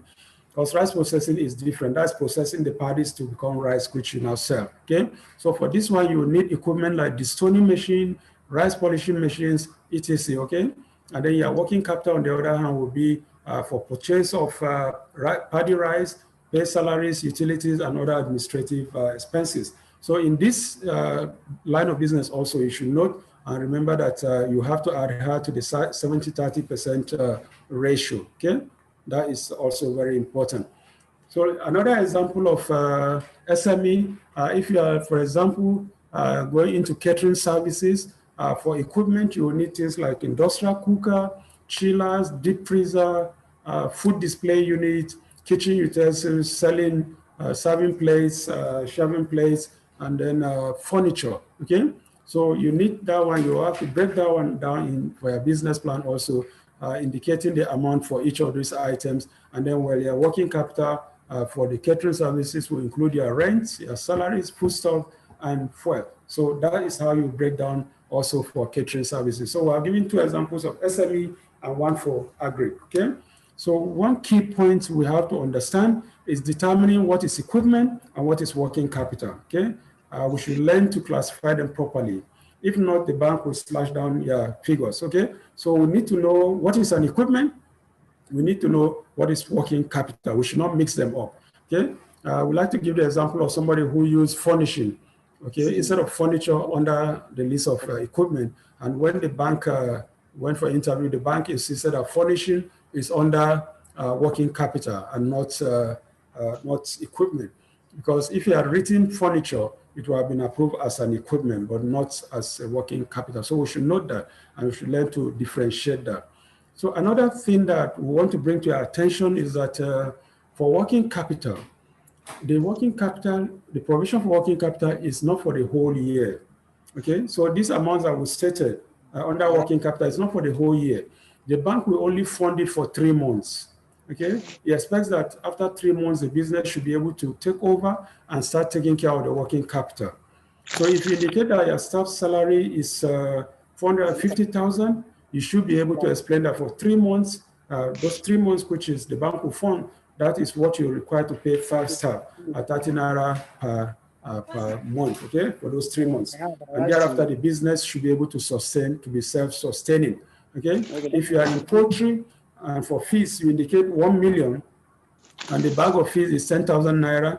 You should be able to explain how many bags you require for the 3 months period. So we should have that at the back of our mind, okay? Working capital is not for the whole year, but it is for the period of 3 months. Okay, so let's go back to our form. All right, so we are finished with. Okay, now the final section under loan utilization is source of repayment. Okay, the source of repayment is from proceeds of the business. Okay, profits from the business, proceeds from the business. Okay, it's not going to come from your salary. okay? It's supposed to come from the business. As you run the business and you are making a profit, you are paying back, okay? So that's how it should be. Then training details. Under training details, training institution is Sidro Nigeria Limited-EDI. We are a training institution, so please you note it and then indicate. Training identification number, that will come on your certificate. On Saturday, we'll be doing our graduation on Saturday, and then we'll be able to provide you with your certificates. After the graduation, we release our certificates for our participants. You'll see underneath there the certificate number, so that's a training identification number. The type of training that you're having here is entrepreneurship. Remember I said entrepreneurship, so you need to note it, because these are things that you'll be asked. You'll be asked, which institution did you train? You'll be asked your training identification number, and you'll be asked the type of training that you have, okay? And then the duration of the training. The duration of the training is 5 days, Monday to Friday, okay? So we should have all this at the back of our mind. It's very, very important, okay? Sidro Nigeria Limited-EDI, your certificate number, that's your training identification. Entrepreneurship is the type of training, and duration is 5 days, okay? After that, the declaration, you'll be expected to put your name and declare that the information you are giving is correct to the best of your knowledge and ability. All right. So that's about that section. So, okay, other subjects we need to complete under the loan, purpose of the loan, startup or expansion, tenure, 7 years, list of equipment, we have discussed that, source of repayment, profit, business profit, then of course the training details, which we just discussed now, training institution, Sidron, that's how you write it, Sidron Nigeria Limited, training ID, so your certificate, which will be issued on Saturday, and then you indicate that type of training is entrepreneurship training program, okay? And then the duration is 5 days. The duration of the training is 5 days. Declaration, that's the last section of the form. After completing the application form, the last section is a declaration confirming that the information provided to the best of your knowledge, and you can remember that you can be disqualified if any of the information provided is found to be false. So we should be very careful the kind of information that we provide, okay? So thank you very much. We've come to the end of this paper. So we'll now open the floor for any questions and answers so we can respond to them. All right, thank you for being a part of our day, for being sharing your day with us. So let's take any questions from Anne. Thank you. Thank you too. Ademola raised his hand. Yes, Ademola, go ahead. Right. Thank you, Mr. Aguche. Thank you very much, sir. You talk about certificates on Saturday. Yeah. So are we coming to somewhere to collect it, or how are we getting the certificates? Okay, sir. We're having a graduation, like I said, but it's not a physical graduation. Okay. It's online, and then we'll be sending the certificates to you on the WhatsApp platform. We'll have your individual WhatsApp accounts, so we'll be sending it to you there. What you need to do is you download it and then you print. Okay. All right. Okay. Yeah. So that's how we do it. We don't have to converge anywhere. I will be having the graduation ceremony. It's just about making speeches on the WhatsApp platform. And then after that, we release the certificates to you. Okay. All right. Who is Elizabeth? Yeah, Elizabeth, please unmute your mic. You want to talk to us? To hear you. Good morning, sir. Thank you for your time and your...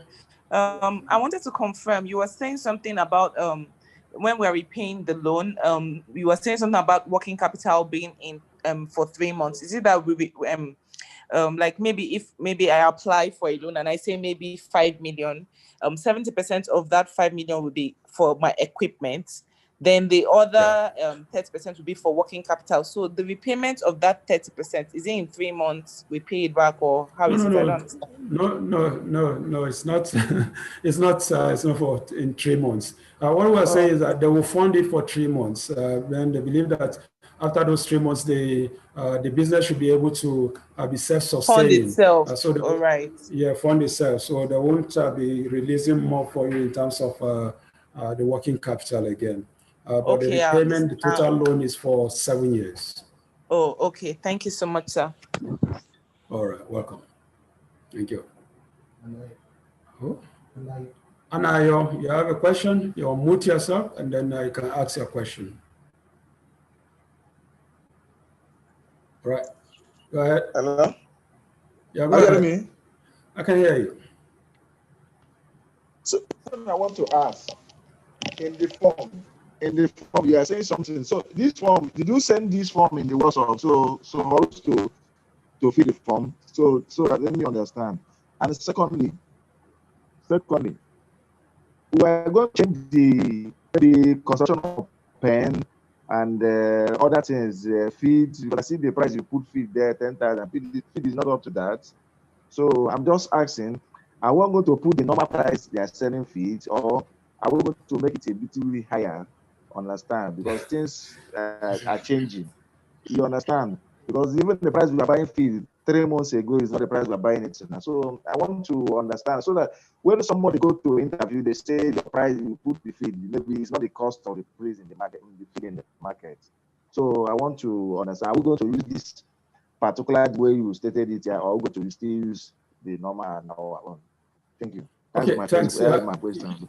Yeah, all right. The first part of your question is the forms. We will not, if for people who are very far away, out of town, for example, or who might not be able to get to our office, we can send the form to you on your WhatsApp platform, and then you will be able to download it, you complete it, and then you scan and send it back to us, okay? Or you can come to our office, whichever is nearest to you, Utaku or Gwagwalada, and you can collect the physical forms and you complete. And there you'll be able to have some of our staff that will help you answer, complete the forms, okay? So whichever option you want, we can do that for you. If you want us to send you the forms, we'll do that one right away. Secondly, on fees, the example I gave is just an example, okay? I'm not into poultry farming. I've never bought fees before, so I don't know the amount you buy your fees for. So you indicate the amount you buy your fees, okay? So indicate the amount you buy your fees so that you indicate that one on this thing, right? All right. Yeah, okay. Kamaluddin asks, yeah, okay, go ahead. Go ahead, Anayo. Hello? Go ahead. Okay. So where is the address of your office? So I think it's more better to come to your office so that in case someone made a mistake, where is the address of your office? We'll send it to your WhatsApp account. We'll send it to your WhatsApp account. Because I mean, okay, thank you. Yeah, we'll send it so that you'll be able to find your way. So when do we come? Is it after the certificate has already been issued, or can we come maybe now, or maybe any time during the week? So is it anytime. After the certificate has been issued before? Anytime, you can come anytime.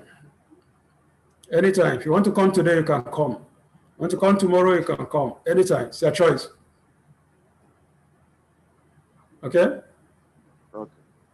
All right. Okay. Franklin, you have a question, Franklin? Yes. Hello? Yeah, go ahead, Franklin. Okay. Please, I actually wanted to find out, you talked about working capital and equipment capital. Yeah. Please, if you can throw more light on that. Then, when you talked about working capital, when I called in yesterday, I also said for us, for some, they may be doing 3 months for some business, but for us that are in fishery, we do 6 months. Does it also include that 6 months that can staff salary and other things can it be funded in that 6 months, within that 6 months? Okay. What aspect of the equipment and working capital do you want more expansion? You don't understand it at all, or what? Huh? Hello, Franklin. Did you hear me? Franklin, can you hear me? Yeah, I can hear you now. Yeah, what aspect of the working capital and equipment? What aspect of the working capital? Thing is breaking. Hello? Yeah, like you said. Hello? Hello? Hello? Hello? Network is bad. Hello? Hello? Hello? It's breaking. Hello? Hello? Suleiman, what did you say? Let me see. And this thing. Bring on, let me see. I don't understand it. Hello?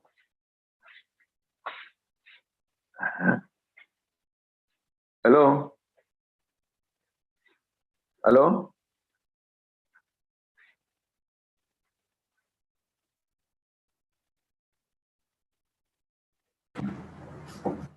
Hello? It's coming back. Hello? Okay. Yeah, okay. Sorry, Franklin. Yeah, go ahead now. Sorry, I had a little network challenge. Go ahead. Okay. See, I was talking about the working capital and equipment capital.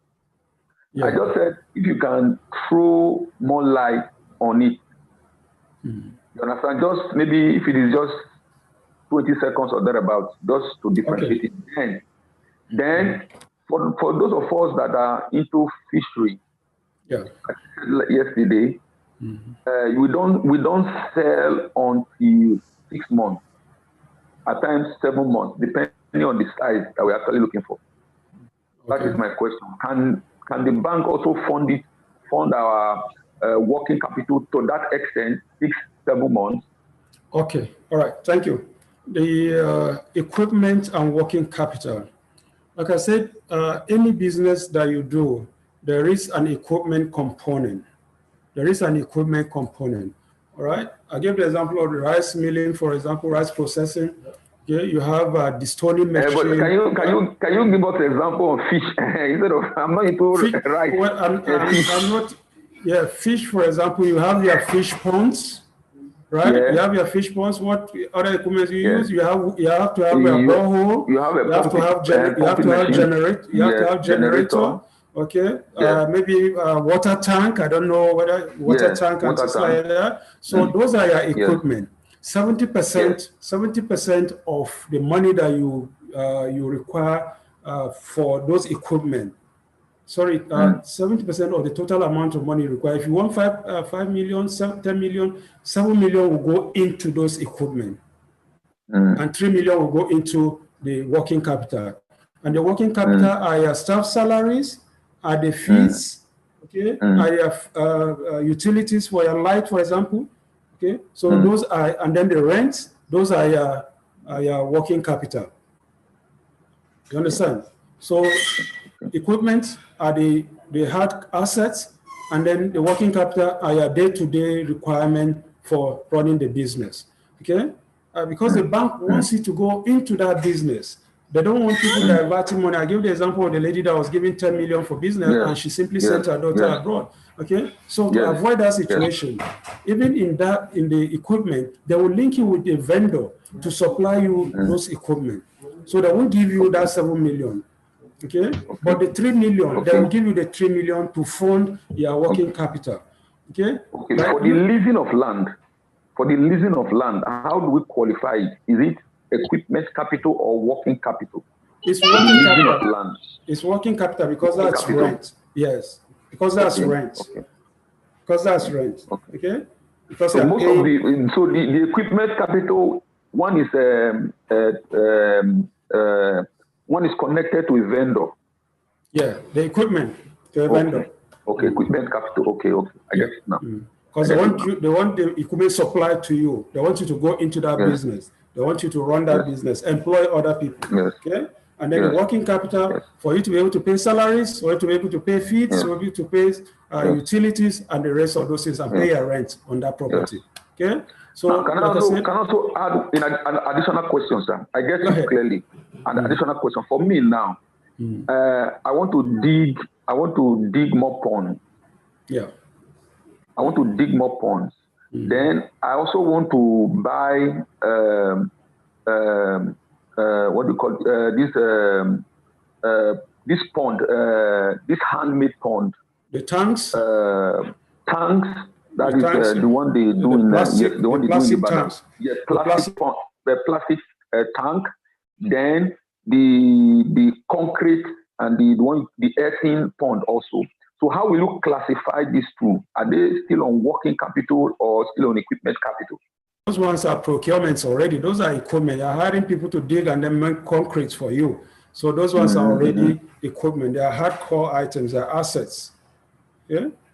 Those are assets. Yeah. Okay. And the issue of the equipment. Is it under working capital? Is it under working capital or equipment? That's what I want to That's what I just said. That's what I said. I see it's under equipment. That one is under equipment. So they will have to connect me with someone that will come and dig my pond. No, well, that's what I'm asking. Yeah, no, well, you just gave the example that you could also get the surface tanks, the plastic tanks. Yes. Yeah. Okay, for that one, a vendor will do that one for you. Okay, but you contract the other one for people to dig for you. Okay. Yes. So honestly, the one I'm doing, I'm not talking about the plastic. I have some tarpaulin tank. I mean tarpaulin pond, pond, not plastic. It's tarpaulin. Sorry, that's the right word. Yes. Tarpaulin. Yes. Tarpaulin is the right word. Yes. Okay. So I will need some of that. Some of those. I also need some earthen pond. Yeah. So tarpaulin pond, of course, you have to procure. So that's what a vendor will do. The other aspect is about they will link you up with a vendor for all your assets. Okay. So these are things that you discuss with the vendor. You say you need 18 ponds. You discuss with him, and then of course he will release the money for you to be able to do that. Okay. Okay. And then the tarpaulin one, he will now link you up. He will either procure them and give you, or link you up with the immediate suppliers and all of that. But this something between you and the vendor to discuss. Okay. Okay. Yeah. Thank you very much. Thank you very much. Claire, you know? Sylvester, where are you?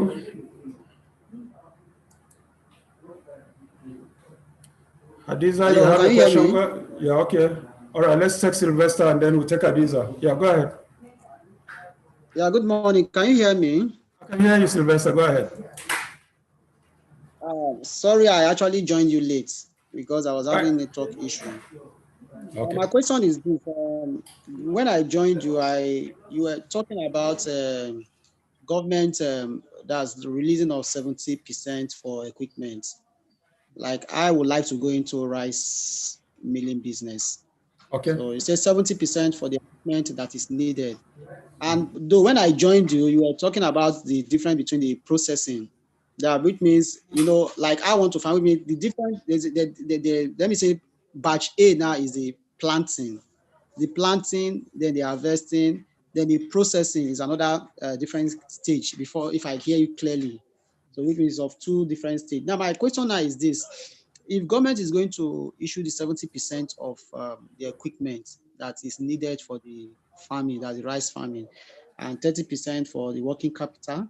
Now, how, I mean, what the duration of time that this equipment will be leased out? Is it of the same time as it, or is it that they will first give you the 30% before they start you start assessing the hard capital, that's the equipment, the 70% per se?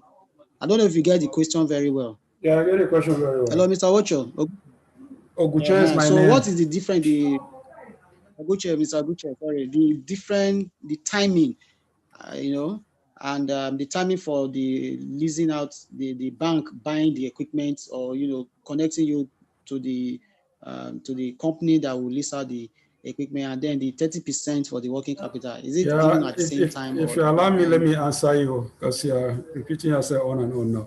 The one, when we say rice processing, we don't expect, the bank does not expect that you'll be both a rice farmer and a rice processor. Okay? Okay, it's two different things. Yeah, there are two different things. If you are going into rice farming, they'll treat you as a rice farmer. It's a mono loan. They don't give you the loan for two different business activities. So there's a difference between a rice farmer and then a rice processing person, a rice processing entrepreneur. Okay, so if you're into rice farming, they'll give you money purely for rice farming. They'll give you money for the field. They'll give you money for the seedlings. Okay, they'll give you money for the implements. They'll give you money for the fertilizers and the rest, and then the laborers or the farm hands that you require. That's a different aspect. If you are coming to rice processing, they'll give you money to buy equipment, the stoning machine, the polishing machines, and all the machines that you require for rice processing, okay? And then the working capital under that circumstance is for paddy rice, okay? That's, you now go to the person who is the rice farmer and buy paddy rice to come and process the rice, okay? They'll give you money to buy bags, they'll give you money for rents, they'll give you money for the salaries for the people that work for you. So that's the difference there, okay? So how does it go? Yeah, let me finish the point so that you can ask a question, okay? Because you asked in terms of when they will release the money and when they will release the money, and then whether one will come before the other. Yes. Yeah, when they are going to release the money, if you're asking for 10 million, for example, by the time they compute the 70% comes to 7 million for that, they will link you up with a vendor, okay? They'll link you up with a vendor who will assist you together with you, agree on the equipment, you buy the equipment and install, okay? And while you are doing that one, when you are going to start production, you approach the bank again, they release the money in tranches, then they will release the money for you to be able to buy a paddy rice, to be able to hire a staff, and then the rest of the things that you need for the rice processing. Is that okay? Yes, sir. Sorry, sir. I want to like before now. I don't know. Before now, I'm already into the rice farming, of which maybe I got about 8 bags of rice. So I'm already into. I have a land, which I'm already into it. So now I don't know, because I'm already having a land. I'm already farming into it. So from what if I understood you very well, which is it's of two different in assessing the loan. So what do you advise? I mean, should I now tell the bank or that I want to go into the rice processing, or should I now tell them that I want to go into the rice? I'll need the equipment, either I'm it or I'm processing it. You're already into rice farming, okay? And now what you want to do is expansion. Okay, that's the whole essence. Yes, sir. A startup and then expansion. So you want to expand now beyond just farming into processing. So what you need now is rice processing. So the loan you are taking is for rice processing. Okay, then of course they'll give you all the money that you require for rice processing. But nothing says that when you have this money, okay, you cannot put part of it into your rice farm. That's a different thing entirely. Because you are providing yourself with the paddy now. So you don't have to go and start buying paddy rice from another rice farmer, okay? So yours is composite. You are doing 2 of them. But what the bank knows you with is your rice processing business, okay? But as you are expanding, as you are growing, as you are selling, you are always put more money into the rice farming. So your rice farm is expanding, is providing with the raw materials for the rice processing business. So it's acceptable. You don't have to go and tell the bank that you're already a rice farmer and you want to expand your rice farm and then expand your rice processing or start your rice processing. They won't be interested in that. Just go in straight, apply for rice processing. Concentrate on that. So they know that your loan is for rice processing, not rice farming. Okay? And then, of course, it will pay you more because rice processing will get you more money because of the equipment than rice farming. Okay? So which means the advice is that I shouldn't, during the interview, I shouldn't tell them that I'm into rice farming. That's my advice to you. Okay. Thank you very much. Thank you. Welcome. Sorry? Adiza, go ahead now. Yes. You're muted. All right. My question is partially close to what he just said, but it's not on rice. It's not on farming. It's on fashion. Say someone has a fashion company, a business that is already going, but because of the COVID and whatsoever it is that, the problems we've been facing, the financial constraints and the rest of it has maybe made the business to slow down. And yes, the person has a fashion house and the person is just looking to, of course, expand. So, and you're saying something about the 70% is for equipment. So Yeah. what can that provide to a fashion line, to a company that is already built but is having a setback due to the COVID and the rest of it? Yeah. Do you already have all the equipments you require? So let's say the person has a shop or Yeah. store. Yeah. Uh-huh.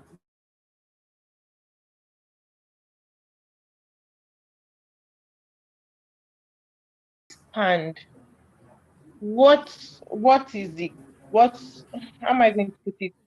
Yeah. Okay. Network stalled. You go ahead. You already have a Yes. store? Okay, so you have store, you have products you're selling, you're making good sale. Let's say a sale from 300 in a month or less or higher. Let's say to 500 or to 1 million in a month. So let's see what really can this offer to that person. That's just my question. Yeah, The you know first question, what? right? You know, we're talking about equipment, and I'm asking, what kind of equipment do you already have in that store? You have equipment Well, or just? fashion. Let's say this fashion is not the locally produced. Oh, okay, okay. Yours is importation. You're importing the Not items? me. I'm asking on behalf. Yeah, I know it's a hypothetical question, but let's place Yes. you in that person's position. All right. Yes, Uh-huh. yes, yes, yes, I So place you in that person's position. We know it's not you, but let's just assume that you are the one now asking the question on behalf of somebody. So are the items there being imported to be resold? yes, yes, sir. It is. It's imported. They are imported clothing, shoes, bags, and what have you. Okay. Okay, that line of business is not, it's like buying and selling, and the bank does not support that line of business per se. What the bank supports, okay, if you are into fashion and design, they want you to be involved in the process of production itself. Okay, they want you to set up a fashion house with the equipment, with the tailors that you cut and you buy fabrics, and then you cut and sew. Okay, people come in, you take their measurements, you design, or you design and then put in your showroom, people come to buy. That is what they want. That is adding value. But if you're just importing, that's buying and selling, and the bank will not support that. If you put that as the line of business you want to do, you are not likely to get that support. Okay. But Okay, if my you are second going to, question. yeah, go ahead. I understand this now, and my Yeah. second question goes to a business that requires a production of let's say diapers for children, for Yeah. babies. Yeah. Now, in Nigeria, I've not heard of any machine or let's say a company producing, just like producing cement and maybe Coca-Cola and the rest of it. Now, it's a franchise that you actually have to buy, right? Yeah. So my question now is, how can it help such a business to come up? Yeah, okay, that's a good one. That's a good line of business, because you are going to be involved in production. Okay, so of course, franchise, like if you take the franchise of McDonald's for KFC and all of those things, it's a franchise, because everybody knows that you are just going to market McDonald's and KFCs, but they are going to bring equipment for you. Okay, you are going to pay some amount of money, and then they bring all the equipment for you. Okay, and when they bring the equipment, then you produce, and then produce their items with their own specification. So that one will be acceptable, because they'll give you the money now for you to be able to make the down payment for the equipment to be supplied. Because if you are going to a franchise, you're expected to drop some amount of money for you to be able to be provided with the equipment and then the specification of what you produce. Okay, so that's So something that you can take up with it. in this explanation, it's Yes. clearly saying that, let's say a brand of product, let's say Pampers is a brand, right? Yeah. Yeah. And Pampers is a foreign brand. Yeah. So if I want to make my own Brand. Yeah. diaper Mm. Pampers, Mm. how does that connect, and how does that help me? See, the diaper production is not a proprietary item. You Okay. can go to the market, you get to the market, and be able to buy the equipment for production of diaper. Okay, so if it's And something that you, sir, but excuse me, sir, but do you think like a loan of 10 million can cover the production of diaper, from the machineries, from the materials, because it requires a whole lot. So do you think that stretch, that kind of, because of how the rate of exchange rate has become, and I just feel it's a massive thing to think of going into. And I don't know if my question is really giving me the answer I need, because my major, what I really want to get is does it fall under buying and selling as well, or production? Well, one of two ways. If you are going to any line of business you are going to go into, you are looking already at the large scale production, and you are looking at massive equipment. But any business you want to start at a small scale level. Okay, you are going to bring in a small the equipment that you need to start small and grow big.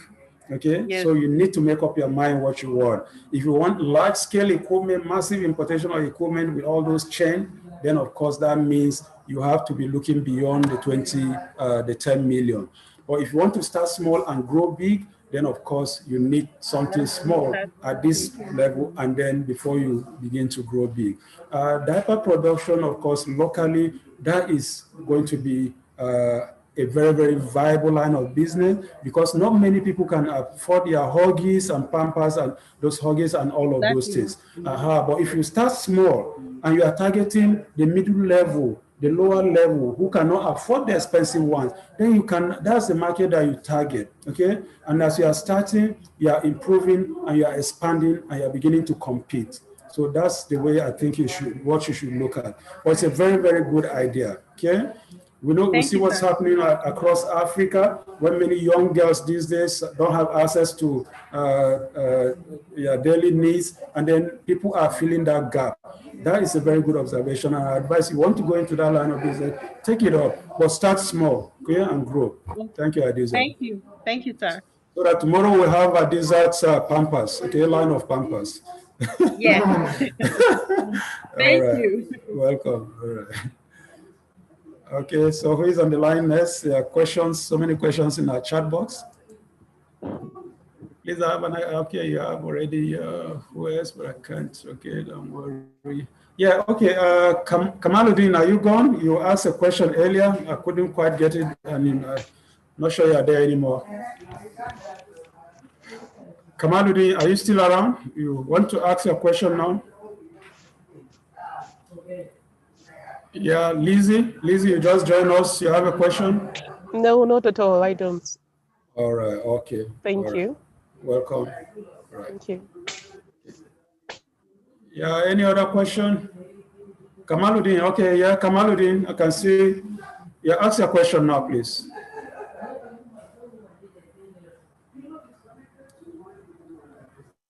Kamaluddin, are you typing?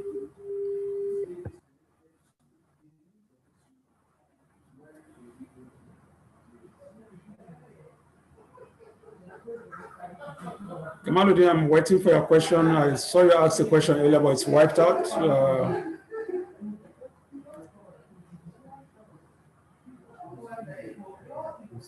Okay, and for somebody who wants to go into cold room business, yeah, so what about that? What do you want to know about that, Anne? Can you unbuzz and then unmute yourself and then ask? Okay, Anne, please, maybe you expand your question. Let's attend to Kamaluddin. In terms of equipment, is the bank going to provide you with that, or the money, or will bring or giving to you to purchase it? Kamaluddin, Ibrahim, okay?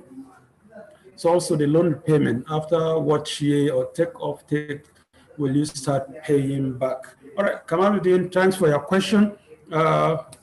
One, I think that's what we'll be concentrating on since talking about the equipment. In terms of the equipment, they will not give you the money directly. They will link you up with a vendor. Okay, the vendor, you tell the vendor what you need, the list of your equipment. You sit with the vendor, and then you tell him the specification and all the equipments you need, and he will provide you with that equipment. Okay, if you already have the equipment on ground, okay, and you want the money, that's for you to negotiate with the vendor. You be able to sort that one out, okay? But the bank will not give you the money for the capital money directly because they don't want their monies diverted. So that's going to be between you and the vendor. A vendor will be appointed to assist you in that area. Okay. Loan repayment, there's a moratorium of 1 year. So if you collect the loan, you take 1 year before you begin the repayment. Okay, so that's what happens. So after 1 year or 18 months before, you'll be expected to start repayment. Okay. All right. So in terms of equipment, is the bank going to provide you? Okay, I've answered that, Kamaluddin. All right, Anne, your hand is raised. Let's have your question now. You unmute your mic and then ask your question, please. Unmute mic. Okay, Anne. All right, go ahead, Anne. Okay, my question is on someone who wants to go into cold room business. Okay. There's this locally made cold rooms around my area, but it's not much here. And the demand for cold drinks, cold water, bottled waters, and pure waters is in a high rate. So you were talking about agricultural sectors and all that. So where do we place cold room? Because I tried going through the list. I could not place a cold room thing under anything. Should I place it under catering? Or should I place hospitality or something? I don't know. Yeah, it could fall under hospitality. It could fall under cottage industry. So all those ones are things that it could easily fall under. But I think it should fall under hospitality more or less because you'll be supplying the hospitality industry more. Okay, anything to do with waters and beverages should come under hospitality. Okay. Yeah, I'm really talking about this locally made cold rooms where you have the AC. This says split unit AC attached to it. Attached to it. Yeah, I know. Yes. Would the loan be given on that? The equipment, would it be given to the person? Yeah, sure. They should be able to provide you with that. You link it up with catering services, for example. You should be able to portable drinking water. Those are all the same. It's a part of the value chain, really. Why I'm asking is because it has no model name. It's locally made. So asking for detailed information on the equipment is where I'm lost. It's refrigeration. Whatever is cold room is refrigeration, isn't it? Yeah, but it has no model attached to it, whether it's MLD or that.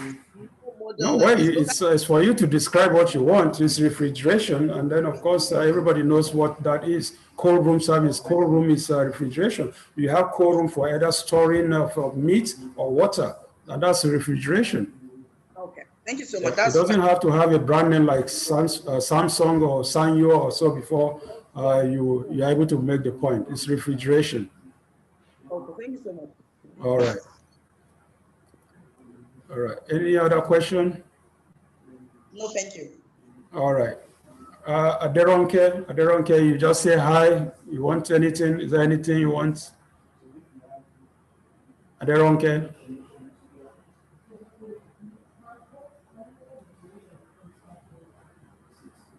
All right.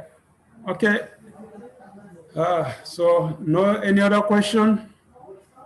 All right. If there's no any other question, let me thank you all immensely for sharing your day with us, for being a part of this class. I think it's been quite refreshing. Since I've been taking this course, really, I haven't had people ask me questions on the completion of these forms like I had today. So which means I have a class that's really very engaging. I'm very interested in what they intend to do going forward. So I wish you all the very best. This is the last class I'm taking. For the week. I normally take 2 classes. This is the last class I'm taking for the week. So I won't be seeing you again. And then normally I'll come on Friday to make announcements about the activities for Saturday. Since I will not be around, I have an engagement on Friday. I won't be available. I'll be traveling on Friday. So let me just make the announcement quickly to say that on Friday, the training will end. We'll be taking 2 papers on Friday. Some of the people that should have taken the paper today are not available. They will be available on Saturday. We'll take 2 papers, financial planning and bookkeeping, and then effective sales and marketing strategies. Those are the 2 papers we'll be taking last on Friday. They're all very, very important papers, very, very critical. So I would advise that we all turn up as much as possible. okay? Because those are what you really need as part of your management strategies in managing your business. All right. So on Saturday, like I said, we'll have our graduation. We'll be making some graduation speeches. It's not a physical graduation. And after that, then we'll now issue our certificates to you. On that same Saturday, after we issue the certificates, we'll open the platform, the WhatsApp platform, and leave it open for you, those of you who are already in business, who are already into producing items like fashion items, or who are farming, have poultry farms, and the rest of those things. You can have the opportunity to exhibit your products, okay, on that platform, and then so as to be able to market it. Your colleagues on this platform will help you market your business for you. In future, if they need anything, they'll remember that there was somebody they were in class with and who is into this line of business, and they will come around to patronize you. That's why we give our participants, our clients, the opportunity of marketing and exhibiting their products on the platform. We'll do that one until Monday next week before we close that platform for purposes of the exhibition. But the platform will be open for as long as you are still with us until we're all done with you in terms of getting invited for the interview, so that if you have any questions you want to ask within that period, you can always reach us and ask us the question on that particular platform. It's when you are going for the interview, you are done with the interview, that we know we have finished our business with you. And that's what normally happens at that point in time. Okay. Kamaluddin also asked the question, was percentage of the business, percentage of the loan repayment? Well, the loan is 5% for this year, as for next year is going to be 9%, okay? So, and of course, it's compound interest, so it's not something that keeps every year is 5%, no, 5%. If it's 10 million, 5% of 10 million is 500,000. That's what we expected to pay at the end of the 7-year period, okay? So that's this, and then repayment is expected to be quarterly every year. So you can spread it out, paying the principal and then the interest component for that year across board, okay? All right, so having said that, let me now thank you finally and say have a wonderful day ahead of you. I know you're all very busy people. You can go ahead and continue with your business for the day. All right, bye-bye. Have a wonderful day.